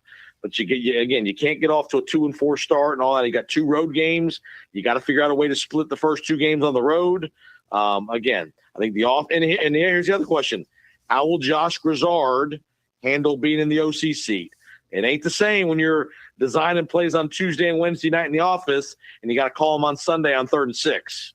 It's true. I mean, do you think they get off to a slow start? Because a lot of people say on this show, Harry the Greek, Leo Haggerty, the legend himself, he believes that this offense could get off to a slow start. Do you see that happening, or do you think there's an advantage with Grizzard calling 3rd downs last year, being in the top of the league, and Baker being somewhat familiar with this offense? That's the reason why you hire within, if you will. Is there an advantage? So do you see them getting off to a slow start, or do you see the exact opposite with them having an advantage with having the same offense from last year? I think they can get off to a slow start, not because of the offense, just because of the schedule. I mean, 2 road games at Atlanta, at Houston on a Monday night. That ain't easy. I don't care who's calling the plays. Those are still road games, hostile environments, division foe to start it. I think if you can win that first game in Atlanta, like you said, it's a double winner. It's a division game on the road in Atlanta. Although I might try to be there, by the way. I'm working on that. Oh, yeah? Working on that? We got to get you in the press box with me, man. We got to see what I do. You eat all the plates, man. There ain't no plates left when you're in the press box. Listen, it's free food. It's free. It's for me. And if I didn't have to do the tailgates at What the Buck, I'd be in there eating a couple plates of breakfast. Everybody's told you. Ira Kaufman's looking at me. He's like, how much you going to eat? I'm like, it's a cheat day, man. I'm here. I'm having a good time. I'm going to go back and forth and eat as much as I can. And he's like, where do you put it? I'm like, I'm doing a good job with keeping it off, but I don't know how long that's going to last, my friend. Jason Powers, go ahead and promote yourself here on the Evolution. Nah, you're good. Powers on Sports podcast will be coming out. We'll be cranking it up here next week. We've taken a little time off in the summertime, but we'll be cranking it up. Division previews, Buck coverage, NFL, college football, all the rest. Check us out on Spectrum Sports 360. I'm on there occasionally throughout the weeks and throughout the nights, talking all things with all the fellas on Spectrum News and all that good stuff. We love that. And then me and you, brother, let's get it on. Let's get it on, man. Let's get it on next week. We got to get you on because we get phone calls when you're on, and we get into a debate. And you're my tag team partner of the world. And I'm glad you called and gave me your Hogan story here. Thanks a lot for joining me on the Evolution of Sports Talk Television, my friend. Anytime, Peter Blake. You got it, buddy. All right. Good stuff there. Jason Powers on Sports podcast. Gotta love that. You gotta love that guy. Talking wrestling, giving the Undertaker story. The daughter was out there playing flag football. It runs in the family athletically, obviously. Oh, the phone line, 727-255-0391. It's 727-255-0391. Somebody says, I'm watching you. Oh, you are, Miss Love Kendall. By the way, happy birthday to you. Hopefully it was a great birthday. Yesterday, I did not forget. Let's go out to this guy right here. Damn it, Jim, what the hell is the matter with you? Jim, let's welcome to the Sports Web here on the Thursday night edition. How do you like this, my friend? It's all right. Ain't it supposed to be a Frozen Pirate Day? It's not. It's not a Frozen Pirate Day. It's a Sports Web Day here. We're talking Hogan, but it is supposed to. But no, he's still doing his show, but he's doing it on his platform. I'm doing this on my platform. That's how we go. Oh, okay. Yeah. So. Yeah, old Hulk Hogan. I went to a wrestling match when I was real young. I can't remember if he wrestled that night. I remember I remember old Yokozuna wrestled. I think Jake the Snake was out there that night. He may have been out there if Yokozuna and you're talking about Jake the Snake. When was this? About 93, 92? When was it? Yeah, when I was young. Yeah, I was still in grade school. Yeah. And they were taking the kids. It was take the kids out night. Police officers keep kids out of trouble. Well, right. I wasn't a bad kid, so I had to get my grades was all right. I wasn't. So you were good. You're a good kid. You weren't a bad kid, or you were a bad kid. Yeah, no, I was a good kid. You were a good kid. Okay, good. I wasn't causing any trouble, but they was in there hyping the trip up. Sure. Then they had to pick the students. And then I got upset. I said, "Well, why you ain't taking none of the good kids?" So they took me. There you go, my friend. So so you got a Hogan memory, or no Hogan memories for you? What do you got? I like that NWO Hogan, red and black. We don't care what color, but the black was a baller. Yes. I like he changed his look a little bit and dyed his mustache and Hulkamania, and he's a legend in wrestling. Definitely, I was a wrestling fan for a long time, and he was definitely there. He was up there. I don't know what we say 1, 2. We're gonna say what Undertaker, Hulk Hogan. I don't know where we're going with that, but as far as that, he's one of the legends, and I'm glad he got to spend his days in Tampa for a while. Yeah, Tampa and Clearwater. I mean, again, as Mike DeRoche says, he's actually from Augusta, Georgia, was born in Georgia, but the majority of his life he was in the Tampa Bay area with everything. So during his wrestling career and after his wrestling career. He was a good wrestler. I mean, he wasn't like dude was saying, he wasn't the most athletic. Nope. I don't necessarily listen. I don't think people are going to say that Hogan was a technical wrestler by any means. He wasn't. Was he a showman? Yes. Did he know how to tell a story? Absolutely. Was he great on the mic? Yes. Did the Hulkamania running wild? Did it run its course to where you had to turn him heel and he turned into Hollywood Hogan and he remade himself? It was great. And then they brought him back when he went to WWE. And brought the NWO back, and then you brought Hogan back. So and then he was Mr. America. People forget that. So he definitely had some choices and some things he did that he was very successful for. And we again, I think as a wrestling fan, you just appreciate it. Say whatever you want to about athleticism, but he made the business to what it is today. If you don't have Hogan, you have no professional wrestling business. In my opinion. Ric Flair. Yes. Ric Flair, Hogan, them guys, they in their own category. And how crazy is that Flair, with all the partying he's done in his life, he actually out-survived Hogan at this point. It's crazy. Yeah, that's nuts. But, I mean, man. Hogan was out there. Now, Hogan was out there. Now. Yeah, he was out there, but yeah. Yeah, you said Ric Flair was doing this thing for real. Yeah. Oh, yeah, definitely. They were doing a little something each of them, bro. Right. And of course, Hogan did steroids and it's had a hard life with, putting his body out there on the line with all those wrestling matches. And it takes a toll. Longevity. Yes. Yeah. Still wrestling at 60 something years old. Ric Flair stayed for a while too, but Hogan he stayed, a little bit past his prime. And Flair did the same thing. You see, Flair at the end, he was doing more of the talking and cheating, right in there and running out. He would run out the please forgive me and then hit you upside the head with something real quick. Hogan was still wrestling. That's true. That's why he's called the dirtiest player in the game, Jim. All right, good stuff. Your Bucs thoughts here, the first 2 days of camp. What have you heard? What are your thoughts here? Man, I'm glad they're getting started now. I heard you and old boy talking now. What was he in Canton for? Flag football. Hi. Okay, so he's with kids flag football. Yeah. I caught because I think they're gonna do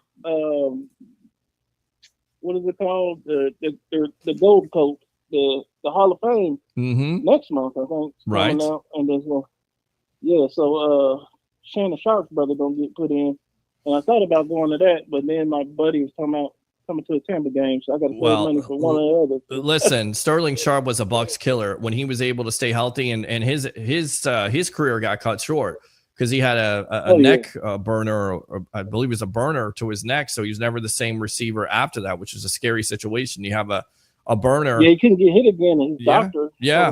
But he was a Bucs killer for years for the Green Bay Packers and Don Majkowski, the Magic Man there. So long overdue. He should have been in the Hall of Fame a long time ago. So congratulations to Sterling Sharp. Even though he is a part of the enemy, you still respect that guy for what he did and the contributions he had to the league. Oh yeah, he'd have been one of the greatest if he would have been able to finish his career. I agree. I completely agree with you on that, my friend. All right, what else, Jim? So as far as we talk about the defense a lot. What about they picked up free agent, not free agent, but they picked him up what's his name? Which guy? Hold on, give me a second. Yeah, no problem. The son. Shiloh. Dion was in town yesterday watching. Sanders. Shiloh Sanders. Yes. Abraham was taking Abraham took a picture with him. Congratulations, Abraham. I know that's your guy being out there at camp today. And the big story was Dion was in town watching his kid. And there's some, again, high expectations. And we're going to see if he's going to be able to make an impact on this team. If he's going to make this team, is he going to make it in special teams? Is he going to be a safety? Is he going to push a Tyke Smith? It'll be interesting. That's one of the interesting position battles I think people are going to watch this year. I definitely think. I hope Bowles will find something for him to do. Yeah. If he got to use special teams first, just to get his feet wet. Well, listen, if he could play special teams and he could definitely hit somebody, the thing for me that's the big question mark is he going to be able to get the defense? Is he going to be able to cover? Is he going to be able to make enough plays? Is he going to be a ball hawk? That's what Todd Bowles is looking for. That's the reason why you draft a Morrison in the first place. That's the reason why you draft a Parrish in that third round in the first place, because it was a second or third round. I think it's third round for Parrish. That's the reason why you draft that kid. You double dip.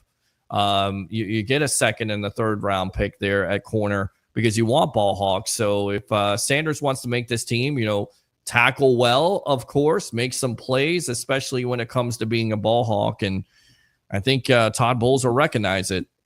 So, yeah, I hope he gets to play. So I'm looking forward. I know he's excited to be in Tampa because he's all over social media. Mm-hmm. Yeah, absolutely. Here and there, and everywhere. And he talked to a news broadcaster. Yes. I was excited for him to be here. He yes. talked to like Wendy's? No, KFC, and he let a lady go home, and then he worked for her all day. Right. So, you gotta love it. Yeah, he's around town. He's enjoying the sights and sounds, especially the great restaurants in the Tampa Bay area. You gotta love that. So, great. All right, Jim. I'm excited. I hope he gets to play. And that's all I say, man. The defense is gonna have to step up. Let the offense get through the. You got a offensive lineman out, but he'll be back hopefully. How concerned are you? What's your number from 1 to 10 about the injuries to Chris Godwin and of course Tristan Wirfs? How concerned are you? What's the number 1 to 10? Let me give me a 5. 5, okay. But we're gonna, next man step up. We got some people out there to help out. We got the rookie coming out, so hopefully we'll get stuff. Organized until they can get back and let the defense do some work, Absolutely. It's going to come down to the defense this year. This defense has to step up. Todd Bowles knows it. The Bucs organization has addressed these needs, if you will, and the draft and in free agency for that specific factor. They want this defense to step up, and it starts with the pass rush, and of course, it goes to the back end. Your linebacking core there will be improved with Savasier Dennis, and can guys like Antoine Winfield Jr. step up? Tyke Smith finally getting the opportunity to play starting safety. Will somebody challenge him? And what are these young corners going to do to push a guy, a veteran like Jamel Dean, and of course, Isaiah McCollum? It is going to be interesting, my friend, but football is kind of back because you got the second day of training camp today. So we'll monitor that situation, and we got you covered here on the Evolution, man. Appreciate the call as always. Use that second glad call. To hear you today, man. Yes, I know. I missed you. I missed you last night. I missed all of you guys. I appreciate it. All right. I got you, brother. I got you. All right, I'm glad Jim. to hear you today, though. Yeah, man. All right. I'm glad to hear you. Use that second call. All right, my friend? All right. All right. Open phone line 727-255-0391. It's 727-255-0391. It's the Sports Web. I'm your host, Peter Blake, your Rolex reporter. What time is it? It's my time. And for you guys out there, it's your time. The questions of the night, of course, Hulk Hogan passing away. What's your favorite memory? And how concerned are you about Chris Godwin and Tristan Wirfs? The number from 1 to 10. Ask for phone calls. Get phone calls as we're live on Facebook, Instagram Live, LinkedIn Live, and Twitter. Let's go out to the Tribal Troll using his second call. Acknowledge me. Go ahead, Roger Peter, Shue. I have Yes. a trivia question for you. Go for it. Hulk Hogan's theme song, Real American, Yes. was not originally meant for him. It Do you was know not. who it was meant for? It was meant for Barry Windham and Mike Rotunda. Damn it, Peter. And they had, listen, bro, come on. You're not talking to the postman, all right? You're not talking to your neighbor down the street here. You're talking to a guy that has watched wrestling for years. It was meant for Mike Rotunda and Barry Windham. Yes, it was. And I'm trying to think of what their tag team was called, but they U.S. Express. the U.S. Express, and they just got inducted into the WWE Hall of Fame. Yep, So they did. nice try. Sorry about your damn luck. You were wrong on that Okay, one. Yes. now, here's another question for you. Go for it. Do you remember the episode, it was at the Sundome in Tampa, of Piper's Pit, when they had Hulk Hogan and Andre the Giant on Piper's Pit? Andre the Giant ripped off Hulk Hogan's cross and threw it on the floor. Correct. Do you remember that? Yes, I do. My mom, myself, and my friend Mike were sitting in the balcony directly above Andre the Giant. Really? Yes. Huh. And when the cameras went off, he high-fived all of us. He just reached up to the balcony and high-fived everyone in the front row. There you go. That's how freaking tall he was. He was over 7 foot. He was like 7'2". He was 7'4". He was 7'4", and there's all kinds of stories about him having like 18 to 20 beers at a time. He drank his record that I have seen online that he talked about in Hogan. He said that Andre drank 110 beers at one sitting.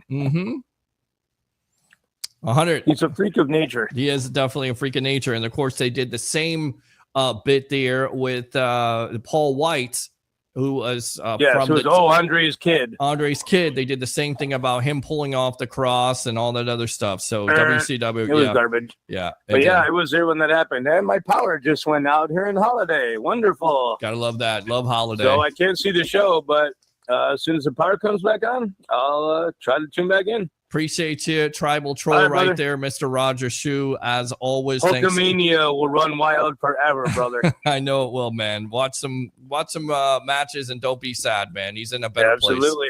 I know. All right, I'll see you tomorrow. All right, see you tomorrow, man. At Policy Scout, as we get back to getting on the phone and talking to Gertrude and Esther and me trying not to lose my mind and pull my hair all out of my head at this point. That's the reason why I'm glad I got the Sports Web. All right, we'll get back to these comments as always. Of course, Facebook stars are open. YouTube super chats are open if you love the content. We got some great stuff coming up next week. I'm ready. Like, I didn't want to miss last night, but we had some tech issues and we had this stupid sign. As you can see, we put the Leroy Selman sign back up there. We're trying to eliminate the shadows. Of course, we got Levante David in the signed jersey, and we got Tropicana. Everything is just running so well. And I got some surprises for you, webheads. You just got to keep on tuning in here to the Evolution. And you know me. When I tell you that I'm going to do something, I usually do it. When I told you I was going to have players on from the Bucs, you said, who are you going to be? Well, we got Brad Johnson. We got Antoine Winfield Jr. We got Elijah Roberts. We got Jalen McMillan. We got Levante David and Tristan Wirfs. When I tell you we're going to do something, we do it here on the Sports Web. Open phone line, 727-255-0391. It's 727-255-0391. So talking Hogan memories, what's your favorite memory of him? I want to go back to the Vince McMahon comment because I didn't get a chance to read the whole thing, but he said, the world lost a treasure today.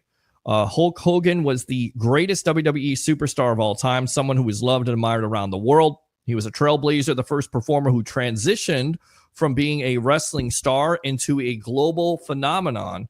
And at the time when he joined WWE with Vince McMahon Sr. did not want him to go into movies. He did not like the fact that he went into Rocky III. In fact, he got fired and then brought back. Of course, Vince McMahon Jr., somewhat different. Definitely loved the fact that his wrestlers could go outside because it was good for the business. His grit and unbridled thirst for success was unparalleled, and he made him the consummate performer. He gave everything he had to the audience, whom he appreciated, respected, and loved. That was Vince McMahon right there. Let's see. He leaves us with one of the favorite expressions: train, take your vitamins, say your prayers today. We pray for him. Donald Trump said Hulk Hogan was a magna all the way, strong, tough, smart, but with the biggest heart. He said he gave absolutely electric speech at the Republican National Convention. That was one of the highlights of the entire week. Whether you agree with his politics or not, there is no denying that he had charisma at that. Most likely was a reason why Trump won in the first place. Now, what the authorities had to say, there were no signs of foul play or suspicious activity. Nate Burnside told reporters, WWE Hall of Famers died. This is what WWE had to say. One of the pop culture's most recognizable figures, Hogan helped WWE achieve global recognition in the 1980s. That's what we talked about, the 1980s. If you were watching wrestling at that time, which was highly entertaining, you were watching Hogan. WWE extends its condolences to Hogan's family, friends, and fans.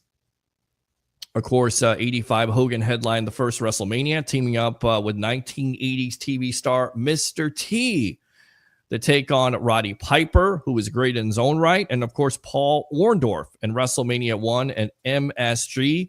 It drew an audience of around 1 million of the closed circuit television at the time. Of course, the Andre the Giant WrestleMania 3. 80,000 people. I was wrong about that. 80,000 people filled the Pontiac Silverdome in Michigan, and it drew on free to air to NBC 33 million viewers. That, my friends, is iconic. Of course, in 96, he switched over the NWO, as we talked about that, one of the greatest moments in wrestling history also, and then returned in 2002. Who could forget to have a wrestling match with The Rock at WrestleMania 18, which was great to watch. Of course, inducted into the Hall of Fame in 2005, and once again inducted in, and I believe in 2020 in the NWO with the late greats of Scott Hall and Kevin Nash. This is what Ric Flair had to say, the dirtiest player in the game, which is funny because their first wrestling match in WCW was Hogan versus Ric Flair, and the special guest referee was none other than who? Mr. T. He says, I'm absolutely shocked to hear about the passing of my close friend. Hulk has been by my side since we started in the wrestling business, an incredible athlete, talent, friend, and father. Our friendship has meant the world to me, has always been there for me, even when I didn't ask him to be. He was one of the first to visit me when I was in the hospital with a 2% chance of living, and he prayed by my bedside. Hulk has always lent me money when Reed was sick. Hulkster, no one will ever compare to you. Rest in peace, my friend. That is what Ric Flair had to say. This is what Triple H, of course, Paul Levesque of WWE, who now runs it. Of course, if you remember in the history of Hogan and Triple H, Hogan went over on Triple H, won the title from H there when he went on his run as a Hulkamaniac there in 2002, 2003.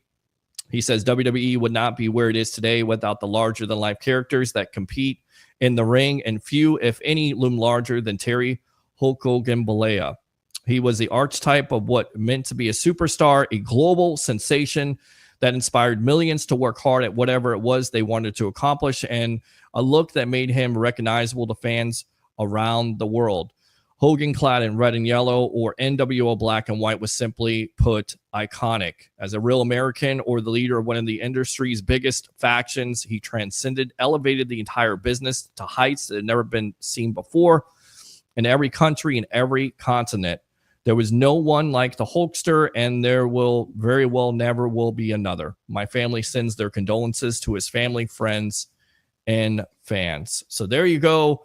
That is the talk there from superstars that are in the business that knew him. Let me go out to Kyle here. I don't know what WrestleMania was with Sting and Triple H, but I remember after DX came out to the ring, when you see the NWO theme song and see the late Scott Hall, Kevin Nash, and now the great late Hulk Hogan, there's something special in San Francisco, and that is the match between Triple H and Sting. Of course, DX comes out and NWO comes out, maybe a little bit too late, but still entertaining as hell. I think it was WrestleMania 37. Don't quote me on that, but I believe it is in San Francisco, and it was great.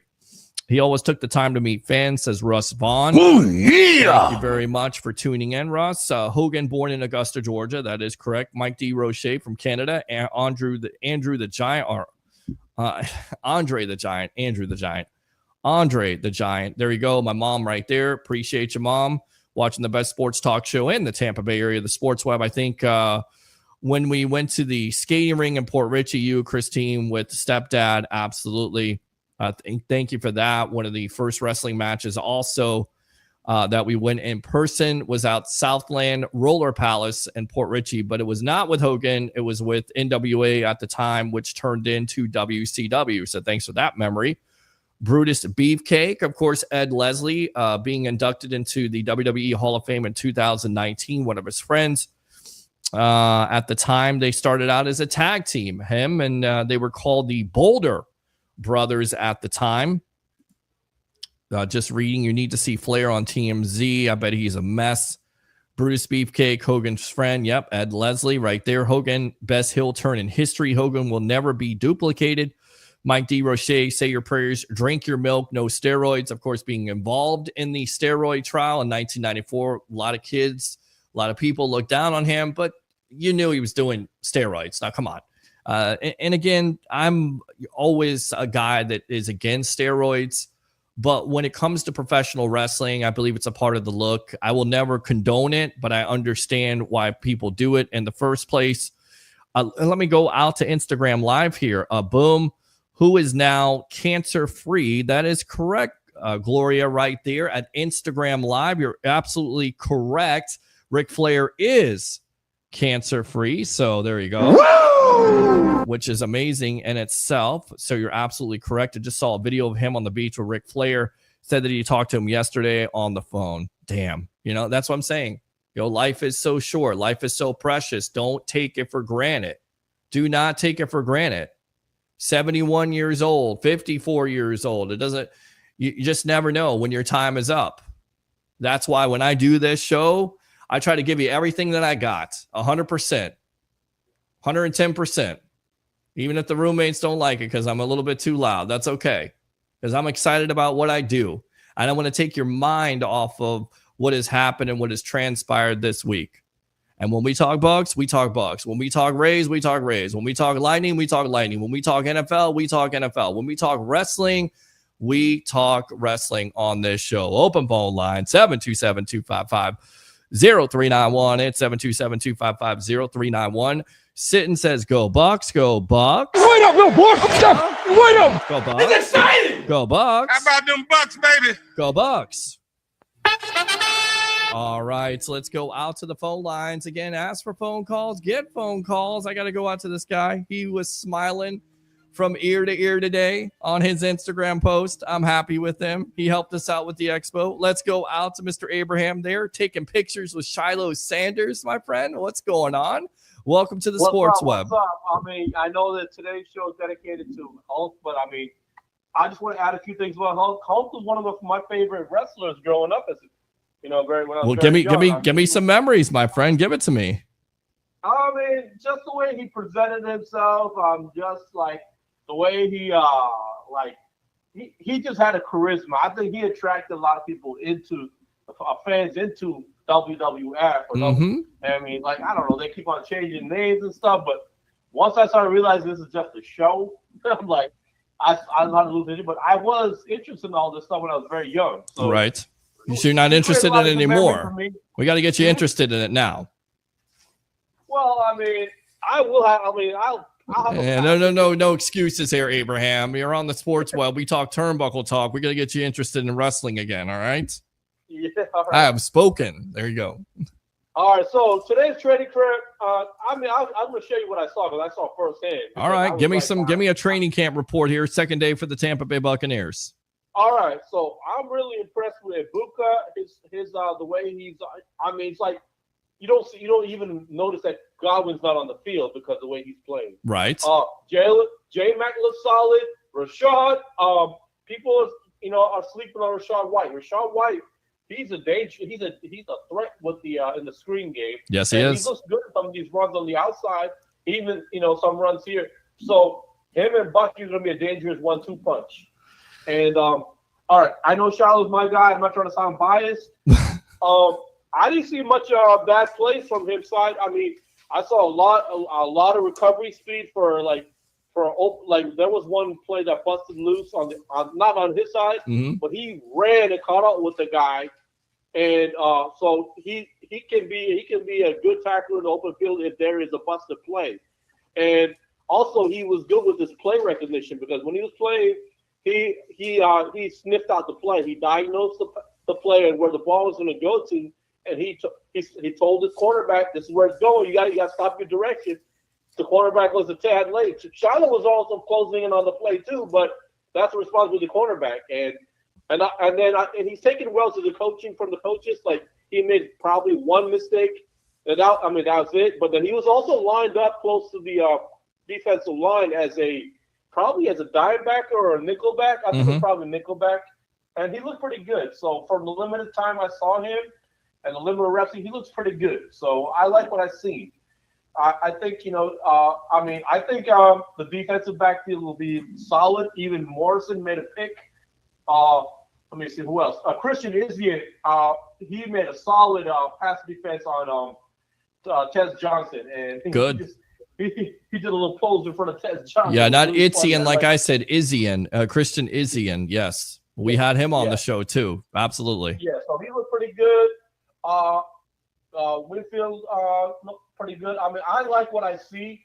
Even Yaya was good. Yaya and Braswell were pretty solid. I think Yaya had a couple of near sacks, and Braswell had a couple of sacks too. So it would have been sacks if it was really real in a real game. Sure. So I see improved pass rush. Let me see. I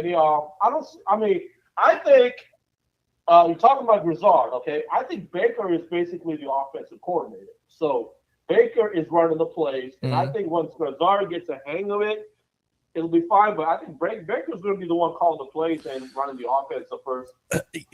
And I think that I kind of think the same thing, right? And I think the Bucs have an advantage. I don't necessarily buy into the fact of this team is going to get off to a slow start. Besides what Jason Powers said, because the schedule is tough, which it is tough. You go on the road against Atlanta, you got to face Houston. On the road also on a prime time game. You've got, of course, the Jets, who are tough defense, and again, the Eagles. But Baker knows the offense. That's the reason why you hire Grizzard in the first place, is because you want, a transition process. You don't want to learn a new offense. And I get it. It's a new offensive coordinator that Baker has. I think it's like his 8th offensive coordinator in his career, but I just feel like all this stuff about, they're going to get off to a slow. I don't necessarily buy it. Even with the schedule, I still think they're going to be explosive. I think they're going to have an advantage. I also think Grizzard calling plays on third down, having the third down and stalls is going to be an advantage for this team. And I think they're going to get off to a flying start. They're going to score some points here. They got plenty of weapons, and I'm looking forward to seeing, what Jalen McMillan does in his second year. There's the offense that was installed last year is continuing. I don't see any change. And I think Baker is the one calling all the plays. I don't think Grizzard is. Yeah. I mean, he's here and there, but also I was watching the offensive line. Watching the different skill groups. Sure. The offensive line, I saw Heck, and he looked pretty good. And he was getting coached a lot by Carbs. Carbs was coaching the tackles, and Elijah Klein was taking reps at right tackle. I mean, and Elijah Klein, I think, one of his biggest knocks was his pass protection. Right. He looks different in pass protection. I think he looks a lot better. He was always a strong run blocker, and I think taking the reps of tackle has improved his pass protection. I saw what's his name? I saw Ben. I don't know what his name is. That was taking the reps. Yeah, I can't. I'm not going to guy- even bother trying to say his name at this point. Yeah, he Yes. was at left taking the reps. He was the third, taking the third string left tackle reps. Raw prospect, yes.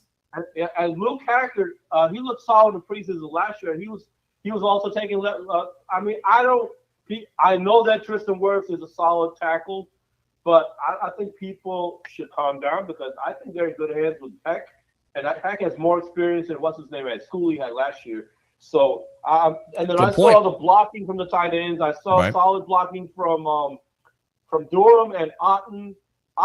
Actually, the tight ends were taking reps with the offensive linemen, so they're getting coached by Carbs, for pass protection and run blocking. So I think better blocking from the tight ends you'll definitely see this year, and so the tight ends are also they're working with the offensive line on blocking. So I don't see any drop off in the offense, contrary to what people say, because Baker is going to be calling all the plays for a while until Grizzard gets a hang of it and Grizzard gets comfortable. And so I don't think those worries are unwarranted. And one thing I guarantee is the defense is going to be way improved compared to last year. Yeah, I know there's an Anthony Walker injury. That's a depth thing, but they do have a couple of rookie UDFAs that can step in. I know you love those rookie. You love the rookie from Iowa, and I know you love the rookie from Nebraska. And we're also going to see Deion Jones, who's played in the league before. So, but I saw Jones take reps too, and he looked pretty good. Right. Jones. Let me tell you something. Jones came in late, so he only had 1 month with the team last year. I mean, so it's gonna be different. Yeah. You have a whole off season with the team, so it's gonna be a different Deion Jones. It's gonna be a different. I'm praying that Sarvasian doesn't get hurt, but I know what's the name. Harry Greek says, "Oh, I'm not knocking on Sarvasian." Just the same concern I have with Kalijah Kays, the same concern I have with Jamel Dean is the injury. And injury is. But now what I'm really confident about this team is solid in its depth. If somebody gets hurt, there's going to somebody step in. Remember the safety room? It was so banged up. Whitehead got hurt. Then Whitfield was hurt. Yep. They had to bring in Mike Edwards. They had to bring in the guy they didn't even want, Ryan Neal, back. Well, listen, that's the reason why they double dipped in the draft in the first place. They went with Parrish and they went with Morrison because they felt like they were you go with what Josh Hayes. Well, that's cornerbacks, but then safety room also needed. I like the fact they got J.J. Roberts. I think J.J. Roberts going to get reps at corner and nickel. And Shiloh and Merriweather, Izzy, they all look good. Okay, They all look good. So I like what I see in the defensive backfield. So I like all phases of defense. I like both sides. I think this is going to be a solid team. I think even special teams is going to be a very talented squad. So. Well, because of the depth, though. So what's the number for you right now? What's your level of concern? Because I didn't see you respond to the Facebook post. So that's okay. You got to start doing that, though. You got to respond to those Facebook posts, 1 to 10. I was busy with the training. I was just I had to go to a training in a school. Okay. So I was really. So really 1 to tired. 10, how concerned are you about the 2 injuries there with Godwin and, of course, with Tristan Wirfs? I think Ibuka will step up. I know this is just training camp. Sure. But I haven't seen such an NFL ready wide receiver in a long time. So, and I think he's ready for the NFL. I think his level of play, his NFL play. I think he may be a surprise candidate for the Rookie of the Year, Offensive Rookie of the Year. So, we shall see, my friend. That's a tall order for a rookie because we saw the same thing with McMillan, with being impressive and then getting to the season and not being the same player. And it took some time, but we'll see. We'll definitely see if he's gonna make that type of impact. But that's strong there. Ibuka is the Offensive Rookie of the Year. I think the Bucs would like that. He's exceeding expectations. Okay. Okay. And Heck is looking pretty solid, and I like the guys that are behind. I mean, the one guy behind him, Hager, is pretty good. And you got Klein backing up tackle, and I've seen that they're getting tight ends more involved in the blocking. Mm-hmm. They got Durham and Otten, and they got Keith. One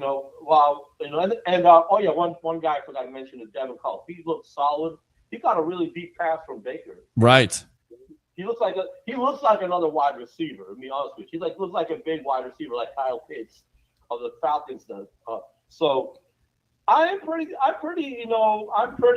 You're pretty excited. You're ready for the season, like all of us are. You're only in the second day of training camp, and already we're ready to strap it up here. We're only 7 weeks away from the start of the NFL season. Abraham, great stuff. Anything else, Mike? You still didn't give me a number. Give me a number, 1 to 10. How concerned? About the injuries? Yes. I would put it at 3 or 4 because of what I've seen in the depth the team has. Okay.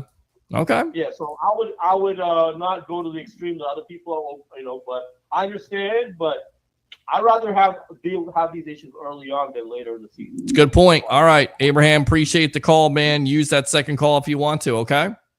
Not a problem. All right, brother. Good stuff there. Good stuff from Abraham, giving us a little scouting report. We love that when fans are on the scene here. The webheads are all out there.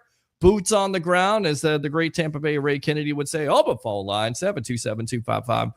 It's 727-255-0391. We'll get back to the comments. In fact, we'll get out to Instagram Live. TB Sports Center says Michael Jordan is a great signing for the Buccaneers. Not the basketball player, but they signed a guard today. So that's a good comment. Good for the depth. The offensive line is a question mark at this point, especially with the loss of Tristan Wirfs. Started 11 of the 17 games of the Patriots last season. Great run blocker. Only major defect I can see in film are lazy pass blocks occasionally. So good stuff there, TB Sports Center. Thanks a lot for tuning in. Continue to comment and engage. Open phone lines.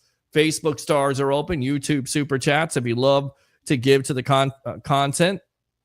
My friend Gloria says she likes to have a podcast. Well, we don't really call this. We kind of call this a podcast. We kind of call this the evolution of sports talk television. It is a cross between a radio and TV show with all those elements, with engagement. Podcasts are recorded. This is live. So if I screw up and I do call you out, then I call you out. But definitely, we'll have to figure that out, because if you guys want to do a show yourself, your own podcast or your own stream, if you will, with these components, with all these sound effects and phone calls, we will definitely handle it if you're in the Bay Area. Let's go out to the phone lines. What's your name? Where you're calling from? You're on the Evolution. Hello, it's Tristan, Ray's son, calling from North Carolina. What's going on? Will you TV Sports Center? I am TV Sports Center. Man, you are a chip off the old block, my friend, with that analysis. Your daddy would be proud. Yeah, man, give me your thoughts here, your overall thoughts, the first 2 days of training camp, what sticks out to you being a Bucs fan. Again, welcome to the Sports Web, my friend. Thank you. You know what? I just have to comment on something with Abraham just called in, and something that you had him do is you had him rate the level of how worried he was with injuries going into the regular season. Something I'd like to talk about is the level of worry for the rest of the teams in the NFL if this Bucs team can stay healthy. I want to know their worry levels, because, I mean, like you're talking about, the double dipping in the draft with 2 defensive backs, double dipping again with 2 wide receivers. Not only is this offense going to be unstoppable, I think this defense, if we can stay healthy, knock on wood, we're going to be undefeatable. I think you're definitely going to be tough. I think you're going to be tough to be beat. It's going to be tough to beat this team. Again, if they can stay healthy, that's the big key at this point in key positions, especially Savasi Dennis at linebacker, Antoine Winfield Jr. I mean, the excitement is there. Just 2 years removed from being the best safety. Of course, Tristan Wirfs, getting him back, that definitely helps the offense out. It certainly seems like Todd Bowles is optimistic to get him back sooner than later. So we'll see how that all plays out. But you're exactly right. It's a war of attrition, if you will. Tristan, you know this all too well.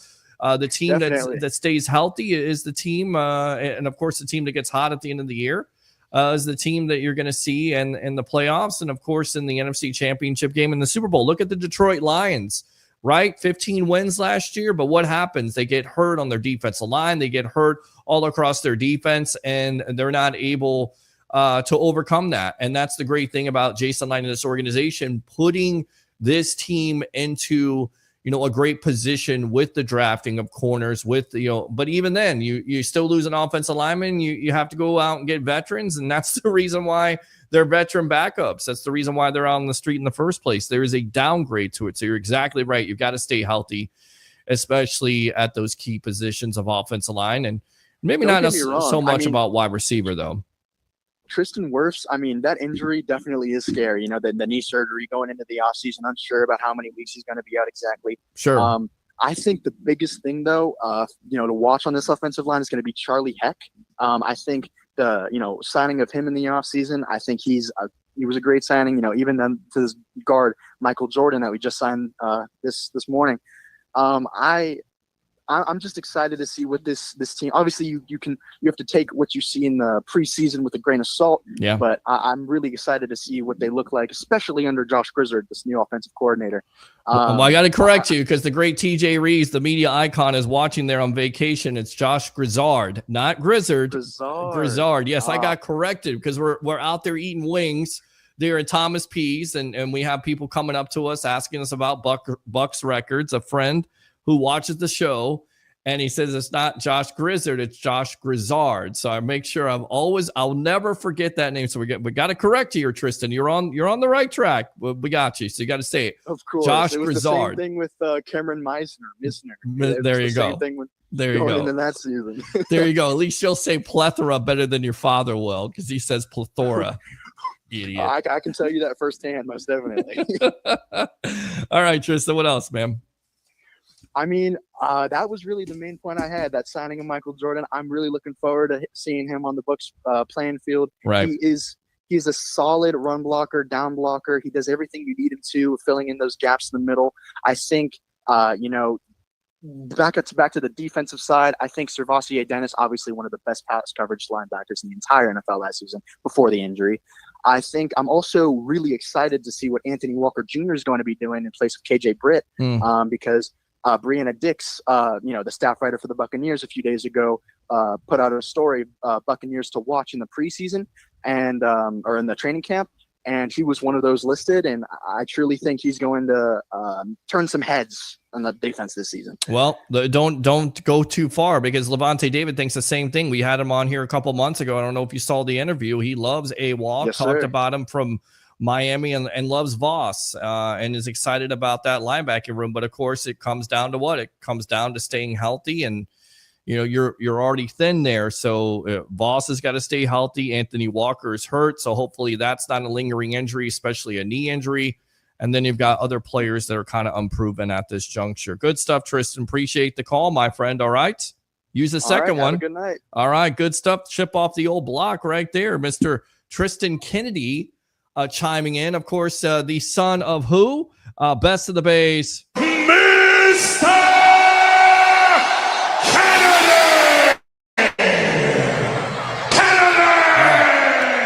Tampa Bay, Ray Kennedy right there. All right, we'll get out to these comments. We'll get back on Instagram Live. I don't see any comments there, but thanks a lot for tuning in right there. Thanks a lot, StreamYard, for getting your stuff together. Being able to go live. Okay, so we'll read these comments from the webheads. Rays are trash. I appreciate that. It's a long season yet, okay? But I get it. You shouldn't have lost 2 out of 3 to the Chicago White Sox. But again, the baseball season is all about ebbs and flows. So can the Rays make some trades? Can they get hot? Can they get on? Like, I feel like watching the Rays is like watching me or listening to me do sales on the phone. I just need that 1 big hour, that 2 big hours where you get 3 or 4 in a row, and then you get confidence, and then you can't be stopped.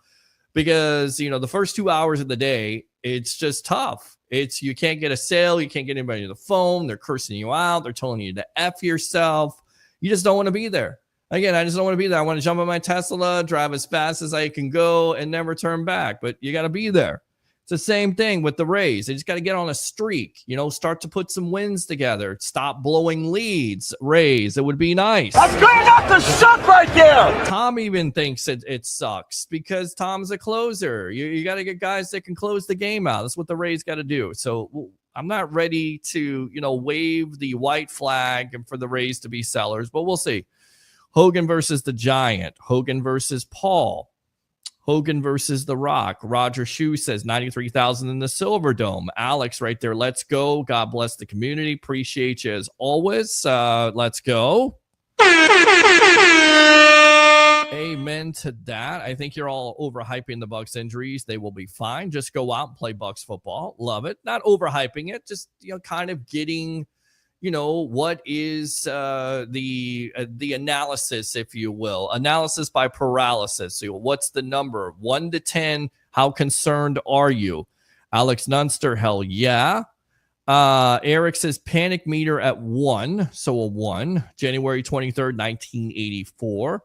RIP to the Hulkster, says Christopher Cole. Thanks a lot for tuning in on a Thursday night, which, by the way, 145 people watching this. You got to love that all the social media platforms. That's what I'm talking about. What do you think, Austin Powers? Yeah, baby. Yeah. What do you think? Victory! Yes, love that. Okay, so keep on watching here. Again, like and subscribe to the Sports Web on YouTube. Friend me on Facebook at Peter H. Blake. Instagram Live, of course, LinkedIn Live. Everybody's watching over there.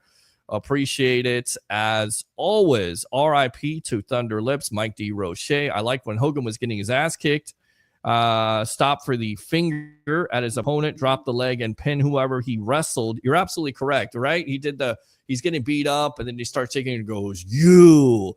And I thought he was going to do that today. Like it was just going to be like a bad nightmare. He's like going to do that hulking up thing, and he was going to be able to overcome death. But that's life, man. That is life at the end of the day. It is so precious, and we should not take it for granted. Let's go out to Russ here. I remember Hulk in the gym spotting a young kid benching 225. The kid was failing, and Terry helped him do 10 reps. Afterwards, Terry was curling the 225 and telling the kid, don't worry, brother.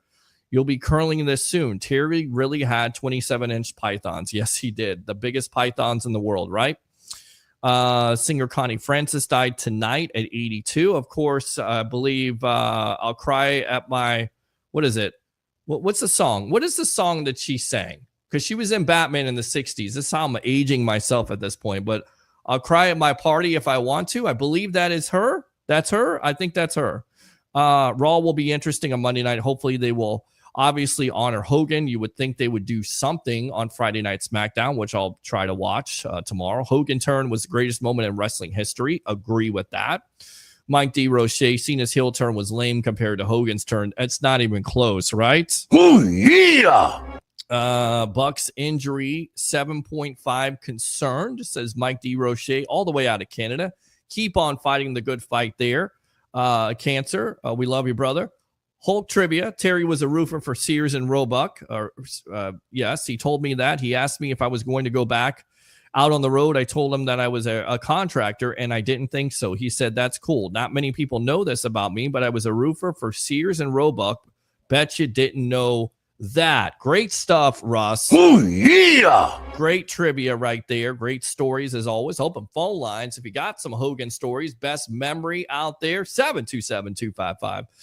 0391 at 727-255-0391 on a Thursday night special of the Evolution. Let's go out to Jeremy. Jeremy, welcome to the Evolution as we talk about the late great Hulk Hogan passing away at 71 years old today. Terry Bollea, and of course, Bucs concerns with their injuries. Welcome to the Sports Web.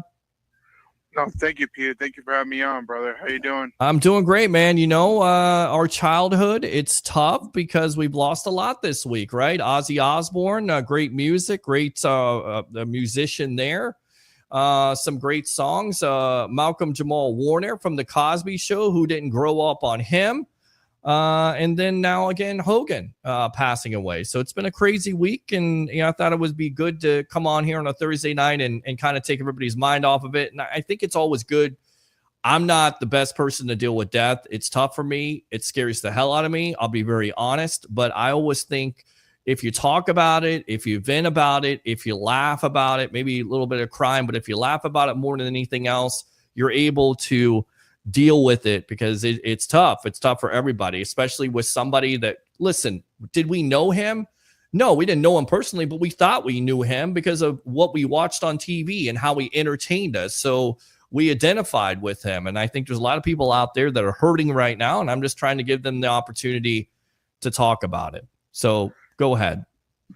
No, I couldn't agree more. I met Hulk Hogan back in 2018. I was with my older daughter at the time. and he was very nice, very great with my daughter. I was very, impressed with how well he was with the fans. I will say that. There are some on social media that are being a little negative about it, which is sad because a man just passed away. Yes, he made his mistakes. We all do. We're not perfect. But at the same time, to me as a fan of wrestling, fan of sports, and a fan of Hulk Hogan, because he does, to me, more good than bad. Right. Give the man his respect, because he did a lot more good. And you got people on social media, you know how it goes, Peter. People are going to go on there and say what they want to say over the past. The past is the past, but the man, did a lot more good. And they should respect the fact that he passed away, respect the family, respect, him as, a wrestling fan. Respect the body of work. Respect the man's legacy, because the legacy of being an icon. It was just a wrestler, was an entertainer. He entertained you. You remember that as a kid.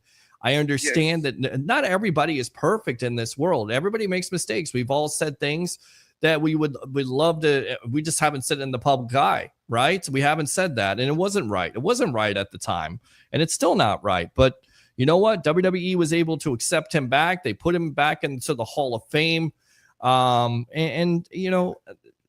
It's just sometimes it's a cesspool on social media. You just kind of got to get off of there, just kind of check out and not deal with it, because sometimes it can be a little bit overwhelming. You agree? No, I couldn't agree more. And you know me, Peter, I work in the medical field. I see passings happen all the time, and it's very sad. And I respect, you want to be respectful of what you remember as a kid growing up, because I was a wrestling fan. I loved watching him in the 90s. And, first and foremost, I want to throw out there, prayers go out to his kids, Nick and Brooke, because they're probably destroyed right now because he was very much involved in his kid's life. I want to throw that out there for one thing.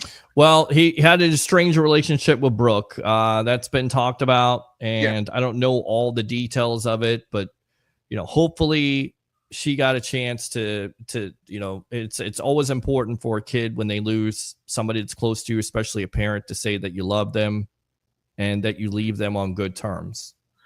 No, and I couldn't agree more, because I lost my dad at 19 years old. He made poor choices. He paid the price. But I was thankful I got to get on the phone with him before he passed and told him, I love you. I forgive you for all the wrongs you've done, because I was the parent, you know what I mean? Yeah. As far as him and Brooke, I don't know all about all that, because it's very new to me. But I just feel for, all the fans, family affected by him. It's very sad because, it's tragic. Yeah. 71 to me is young. I don't care what anybody says. That's a very young age. I lost my dad at 64. I still can't believe it. Lost him in 2017. That's tough. One of the last things. Peter, I lost my dad at 52. Yeah. Back in 2010. Yeah. It's very young. It's very sudden. That's why I hug my kids every chance I get, because life is not certain. You never know when your time is up at the end of the day. Yep. For all the fans watching the Sports Web, if you have children, anybody close to loving you, hug them and tell them that you love them, because let me tell you, you never know when your time is up. Yep. And that's all I can really say about Hulk Hogan. I enjoyed watching him as a kid. He was nice to me back in 2018 when I met him, took pictures and autographs for not only me, my daughter as well. So my condolences go out to the Hogan family, especially the fans that are affected by it, because Peter, he's probably in the top 3 top wrestlers of all time of wrestling in general, if you want to ask me. Yeah. My honest opinion. Even Ric Flair put a very emotional speech out there on we TMZ. We read it. We read it. We got to definitely. I got to get on TMZ and get that sound. But we read the tweet that Flair had out there, and Flair's emotional about it. Not even the tweet, Peter, just the video. They actually did an interview with him. He was speechless. Poor Rick. The guy was torn, and anyone who's a real wrestling fan knows who Ric Flair is.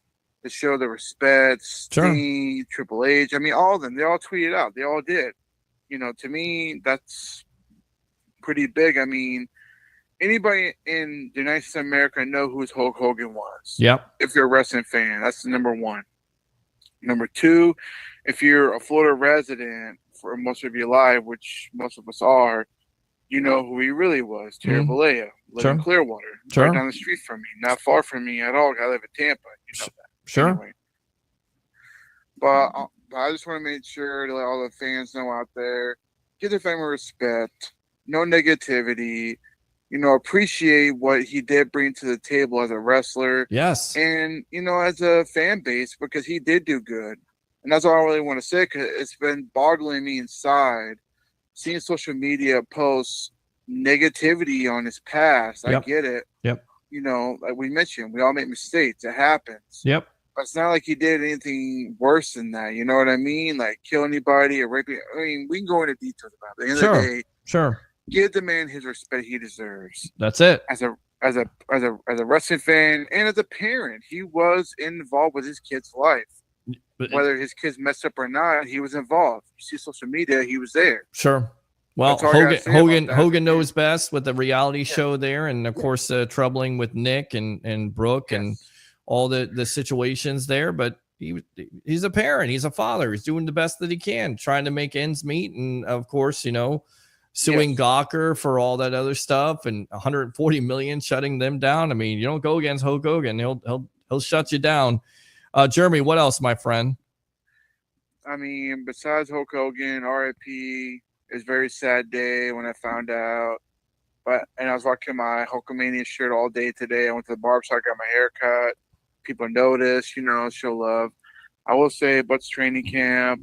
I got a barber shop for you, because we got to kill this. We got to kill this sponsorship right here. It's called Up the Block Barber Shop, 4946 on Moog Road in Holiday, Florida. Listen, Jeremy, you don't have to go far. You just go up the block. Go and ask for Ricky, my favorite barber there, whether it's a beard trim. I always got to keep my beard trimmed because people call me Santa Claus. And they say I'm old, so I got to keep my beard trimmed up. I got to look right, get a haircut, you know, style and profile, if you will, to take something from Ric Flair with the Rolex on. So Up the Block Barbershop, you don't have to go far. Go up the block and tell them the Sports Web and Peter Blake sent you. So there you go. There's a new barbershop for you. No, absolutely, man. You're looking sharp, Peter, as usual, bro. Thanks, bro. Appreciate you. The barber who's getting you shaped up, and man, show up every time, man. You want to see you live in person when I see you. I know it's hard because, you know, we all work for a living. But yes. You look sharp. You look sharp, bro. Thanks, bro. Appreciate you. No, absolutely. And I will say training camp's here. You know, it's exciting. Yes, injuries have happened. As we all know, Tristan Wirfs. But, you know, Charlie Heck, listen to Baker Mayfield, Todd Bowles. They're very positive on this man. So please, Bucs fans, don't panic. Yep. You know, at least we're handling it now. We'll have a month and a half before the season starts, pretty much. Right. To get Charlie Heck ready for the season. I mean, realistically, I'm saying 2-2, 3-1 at best. Okay. I really think that they can pull that off with what we have. You know, Chris Godwin, with what I saw from the uniform reveal photo, his ankle still ain't right, so let's not rush him back. Right. Give him time to come back. I'd rather Godwin in the middle of the season when he's fresh and healthy, to where we can make a run, because you and I both know how the Bucs do well right now under the Todd Bowles regime. They may start off fire, be mediocre in the middle, but they finish strong. Right. And that, to me, you know, I tell Bucs fans, give it time. Emeka Egbuka, I mean, we can agree to disagree that we drafted him to give Godwin more time to come back. You draft him because of your insurance policy. You draft him the same reason why you double dipped in the draft this year when it comes to corners, because when you had injuries to corners last year, you were going off the street. You were getting guys that are undrafted and not ready, and your secondary suffered for that. Same thing with wide receivers. I mean, when you lost Evans and Godwin last year, you had Jalen McMillan and a cast of thousands. I mean, Sterling Shepard played in the league. Who else? Rack Jarrett.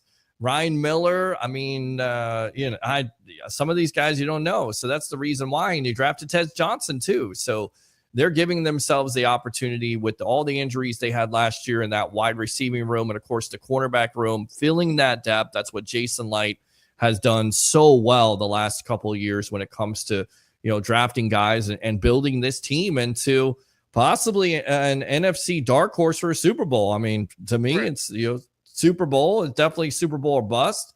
Levante David believes they could be a Super Bowl team. Again, can they stay healthy? Can the defense step up? If it can, we know they got the offensive weapons there. So let's see how it plays out, my friend. Give me a number here, 1 to 10. How concerned are you with these injuries? 1 to 10, Jeremy, right now.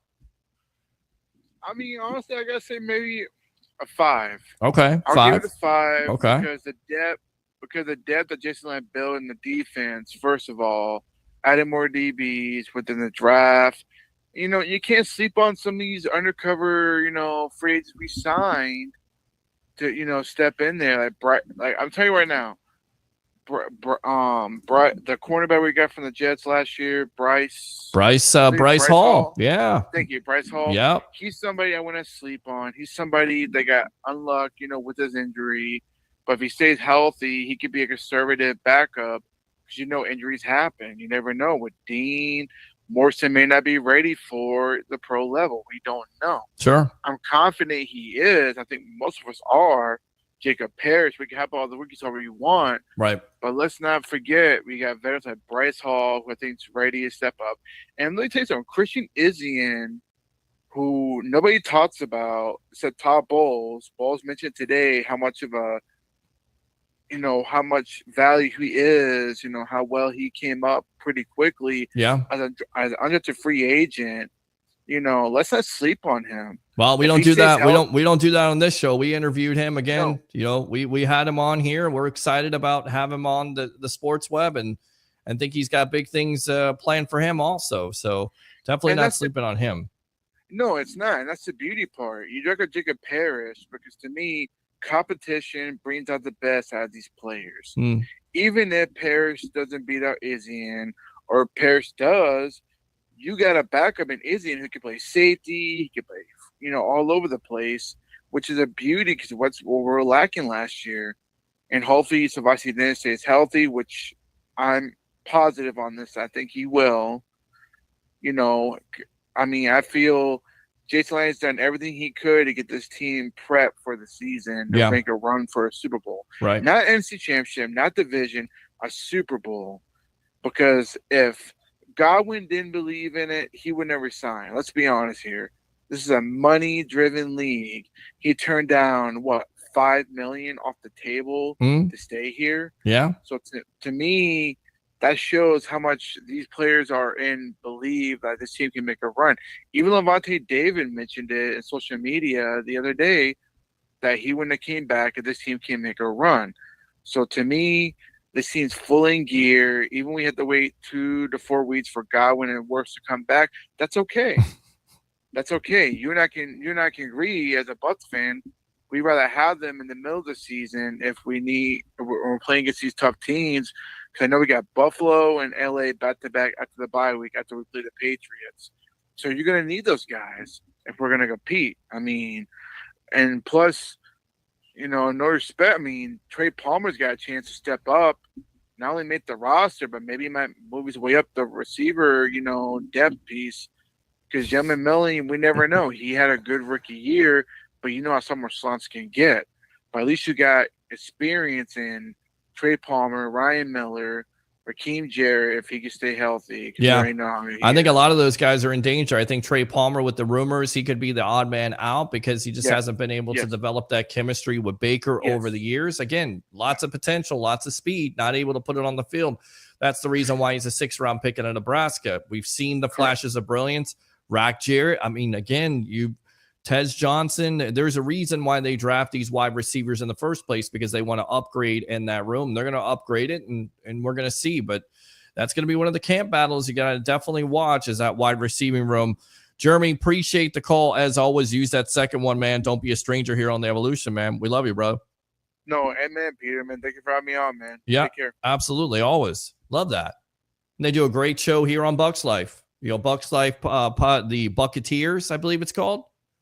They do a great show. Ask for phone calls, get phone calls. Wow.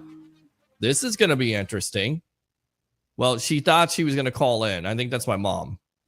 And she thought she was online. She didn't want to get online and talk Hogan, I guess. I felt so bad today. She was crying. I was just like, oh. All right, let me go on to Instagram Live here. Gloria says, "Oh, yeah. I mean, we're talking life here, talking life stories and loss, and it's tough, man. It's tough for a lot of people with this loss today. It is. Yes, I can do that. So I'll get back to you in a moment, Mom. Bring back Scotty Miller fan fave. Haha. I'm trying to call in Jim. Appreciate the call. Christopher O'Reilly. Good evening, gentlemen. R.I.P. Hulk Hogan. Absolutely. Oh, yeah. Roger Sue says, let's get back on track. It's a tribute show for the immortal Hulk Hogan. It is a tribute show, but we're also talking Bucs and Rays and whatever else they want to talk about here. Tampa Bay. Absolutely, Timmy. Appreciate you. Let's go out to Joe Sway there on YouTube. What's up, Peter? What's going on, boss? Oh, yeah. Let's go out to Christopher Cole here. Werfs was putting a lot of weight on his knee the other day, so he could be a quick healer. We shall see. Absolutely. Good point. Woo! Let's go out to Sun Devil Dave. Roger, check out Peacock. Hogan rare matches versus, it's not Andrew the Giant, guys. It's Andre the Giant in 1980. Kamala in 1987 right there. Joe Sway says, still need to see you at a Rays game, but you go to every Bucs game. Well, I'm credentialed at every Bucs game, but yes, I will get out to a Rays game to see you, my friend. Absolutely. We'll definitely work on that and figure that out at this juncture, because I want to go to some Rays games. I definitely want to go. Haven't gotten a chance to. Always work 3 jobs. Do the show, work Policy Scout, do Uber and the Tesla. So... but we'll try. R.I.P. Hogan. Willie Graham says he was the life. Flair in Tampa 2. Absolutely, Willie. Oh, yeah. Let's see. Mike D. Roche, Mount Rushmore, Hogan, Flair, Austin, Taker. Thoughts? I mean, how can you go wrong with that? Hogan, Flair, Austin, and Taker. Is The Rock in that anywhere? Is Sting in that? But I don't think you can go wrong with that. Some people would say Shawn Michaels. Roger Shue says will do. Oh, yeah. Weather is crazy. Mike D. Roche right there. WWF announced Lord Alfred Hayes has died. Wow. What a disappointing night. That's early 80s. That's correspondent there. One of their announcers died. All right, let's go out to the media icon, Mr. TJ Reeves of the Buccaneer Radio Network. I'm on vacay with the fam, but seeing you real quick. Keep up the great work on the Hulkster. Catapulted wrestling into the mainstream and made a whole bunch of multimillionaires in the 80s and 90s. R.I.P. Well said, media icon. Let's go out to Tim. Congrats, Ozzy. 2 days sober.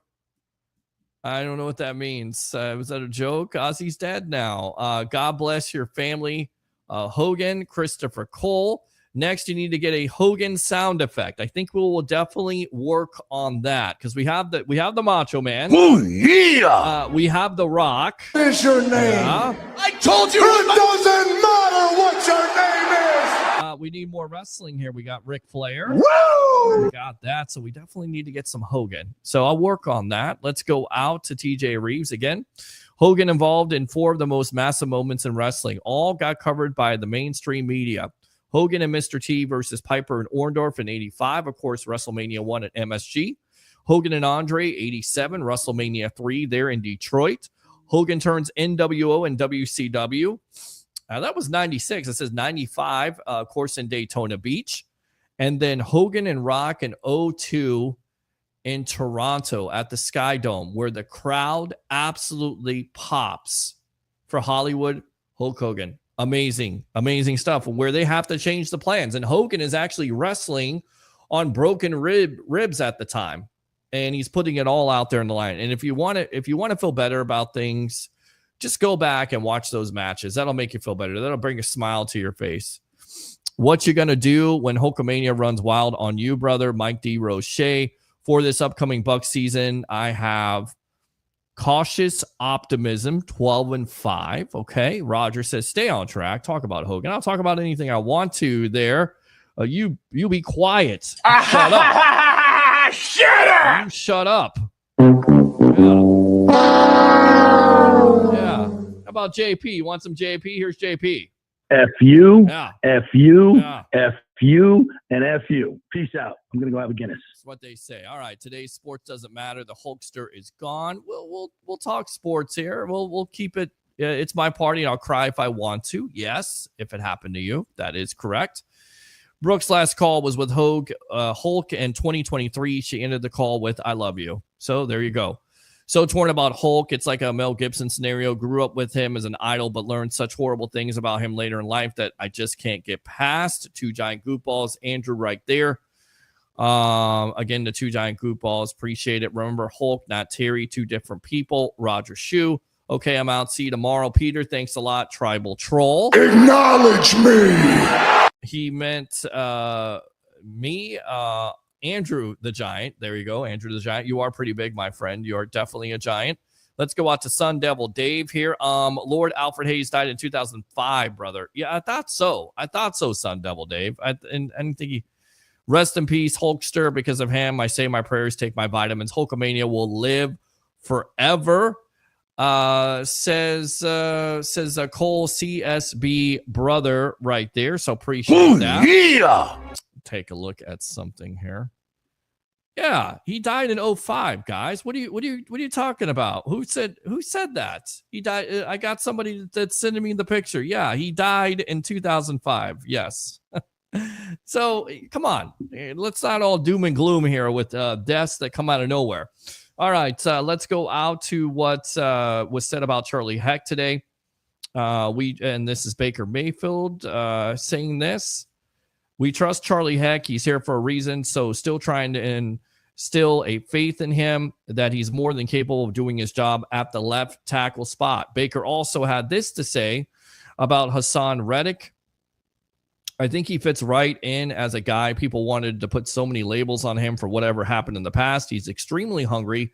He's got a little chip on his shoulder. Gotta love that. We talked about that. The reason why Jason Light signs him in the first place. He's got a chip on his shoulder. He wants to earn a big-time contract. How do you do that? You produce. You absolutely you'll play your ass off, get those sacks, get those numbers up, and the Bucs will reward you as they've done in the past.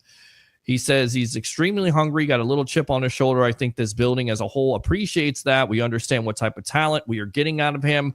The veteran leadership he brings as well just adds to that. And I'm excited about him being a part of this team because it takes the pressure and it applies the pressure to the opposing offensive lines. Because if you double on this guy, and he's not just a guy, he's a player that's had 59 sacks. He's been able to do it. He's been able to get it done. Maybe not with the Jets, but nobody gets it done with the Jets. It's just in the season when it comes to the Jets at the end of the day. Right, Tom? That's good enough to suck right there. Exactly. Which, by the way, they had a scare today with Justin Fields going down with the leg injury. But to prove the point, if you double on him, then you open up one-on-ones with Yaya Diaby and Kalijah Kancey. That's what you look forward to. You have Vita Vea also in the middle, which we cannot forget about him. What he had, 7.5 sacks last year, leading the Bucs. It's nice for your defensive tackle to lead your team in sacks, but you want that edge rusher, and Reddick has an opportunity to do that, and he opens it up for everybody else. Let's see here. What present wrestler could somehow replace the Hulk? Thoughts? That's tough. I really don't know who could. Yes, thank you for the comment. Appreciate it, Gloria. I don't know. I really don't. I don't know if there is a superstar out there. You had Cena, you had The Rock. I don't know who the next guy is. I can't tell you at this point. Wrestling is different. Personalities are not necessarily all there. I get back to you on that one. Still more sad about Ozzy. That's okay. Cole says, no one. He is one of a kind. Yes, it's definitely one of a kind. We talked about it. Michael Jordan, not the basketball player. The player played for the Patriots, gets signed, was a 4th-round pick out of Ohio State by the Bengals in 2019, was signed today. Of course, the Bucs keep Desmond Watson, who we talked about, out of training camp due to his weight. Baker Mayfield has this to say when it comes to Tristan Wirfs. starting the season without him. It sucks.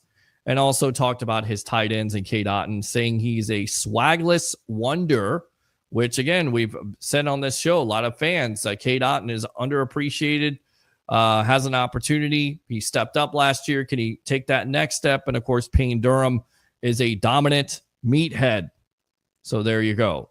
Baker also had this to say when it came to coming to the Tampa Bay Buccaneers, which is interesting, which was on the Travis Kelce's New Heights podcast. I guess that was with his brother Jason, I'm thinking. Yes.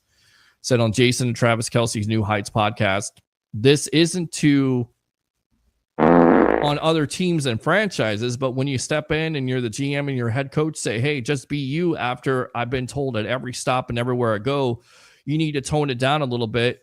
You need to be a franchise quarterback. It's just not who I am. I wear my emotions on my sleeves. I'm going to talk. Yeah, I'm not going to say it. I'm going to do whatever, but when it's time to turn the lights on and go do something, I'm going to do it. So when I stepped into the building, they all told me to just be myself. And that's the reason why Baker has worked out, not only maturing, but also being himself. Being able to interview him and Jason Light, and having Jason Light say that he's, is a 10 on a prick scale. I mean, that's the kind of relationship those two have, and that has worked out. The coach wanted him. Todd Bowles, as we found out, wanted him when he was the coach of the Jets. So it has worked out. It has worked out for the Bucs, and right there tells you all you need to know. They say, just be yourself.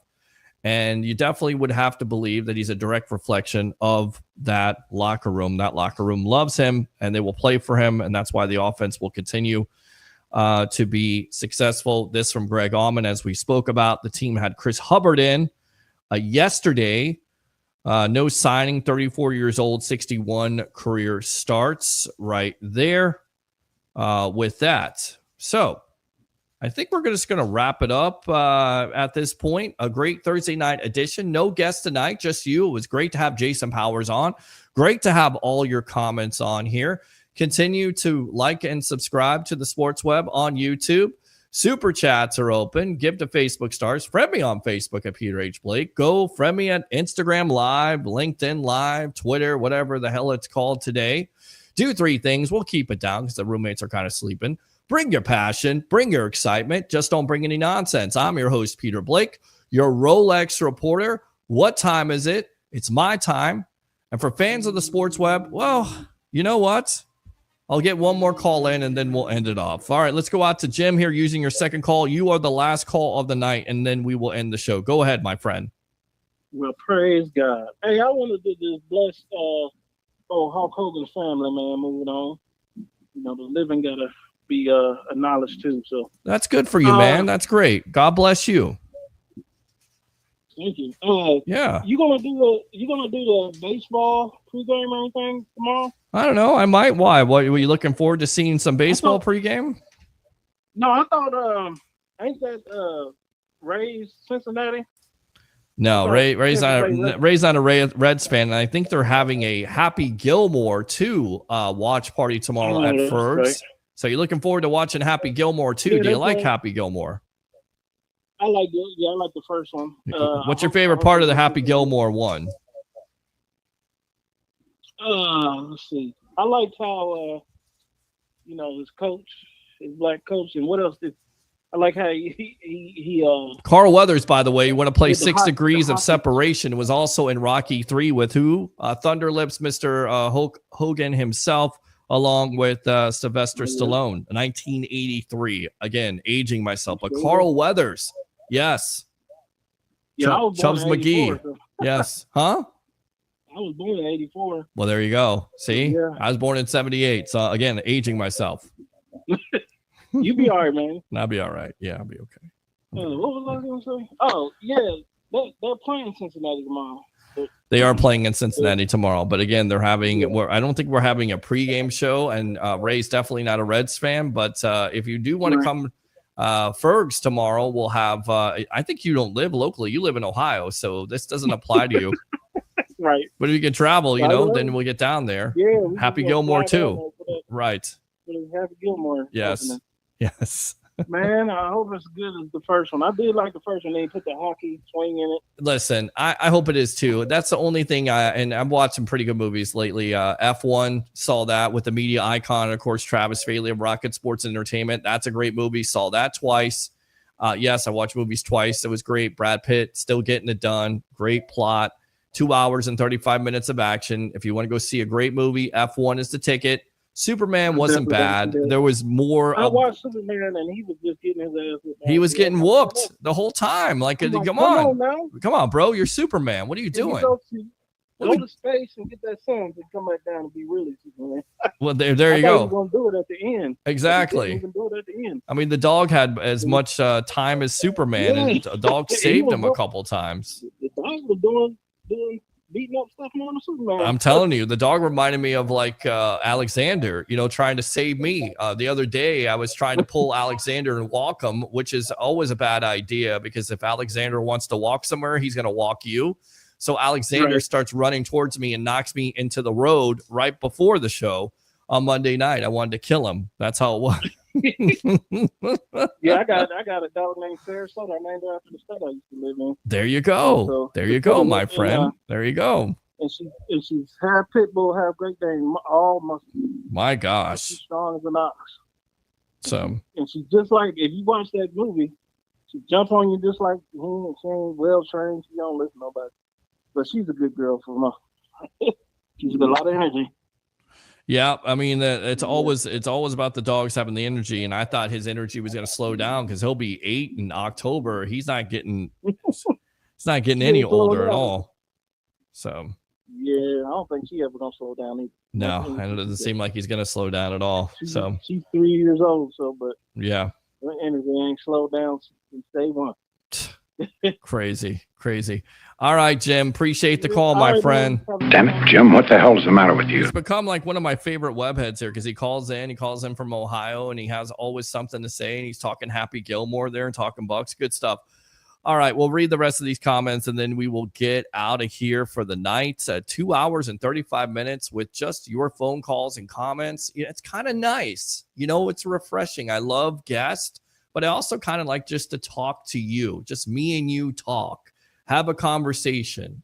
No shenanigans at this point. We just talk Hogan. We just talk Bucs. We just talk Rays. If you want to, we can. We will talk Lightning eventually and around the NFL, but I appreciate it. They are. Damn, you're old. Absolutely, I am. And this is the only time Peter has gotten over hours of action before. Well, you. That's going up the suck right there. You just need to go away. All right. So with that saying again, thanks a lot, everybody tuning in. Like and subscribe to the Sports Web on YouTube. Friend me on Facebook at Peter H. Blake. 3 things. Bring your passion. Bring your excitement. Just don't bring any nonsense. I'm your host, Peter Blake, your Rolex reporter. What time is it? It's my time. And for fans of the Sports Web and the Tampa Bay sports fan, it's your time. We'll see you next time on the evolution of Sports Talk Television. As we always say, go Bucs, rest in peace, Hulk Hogan.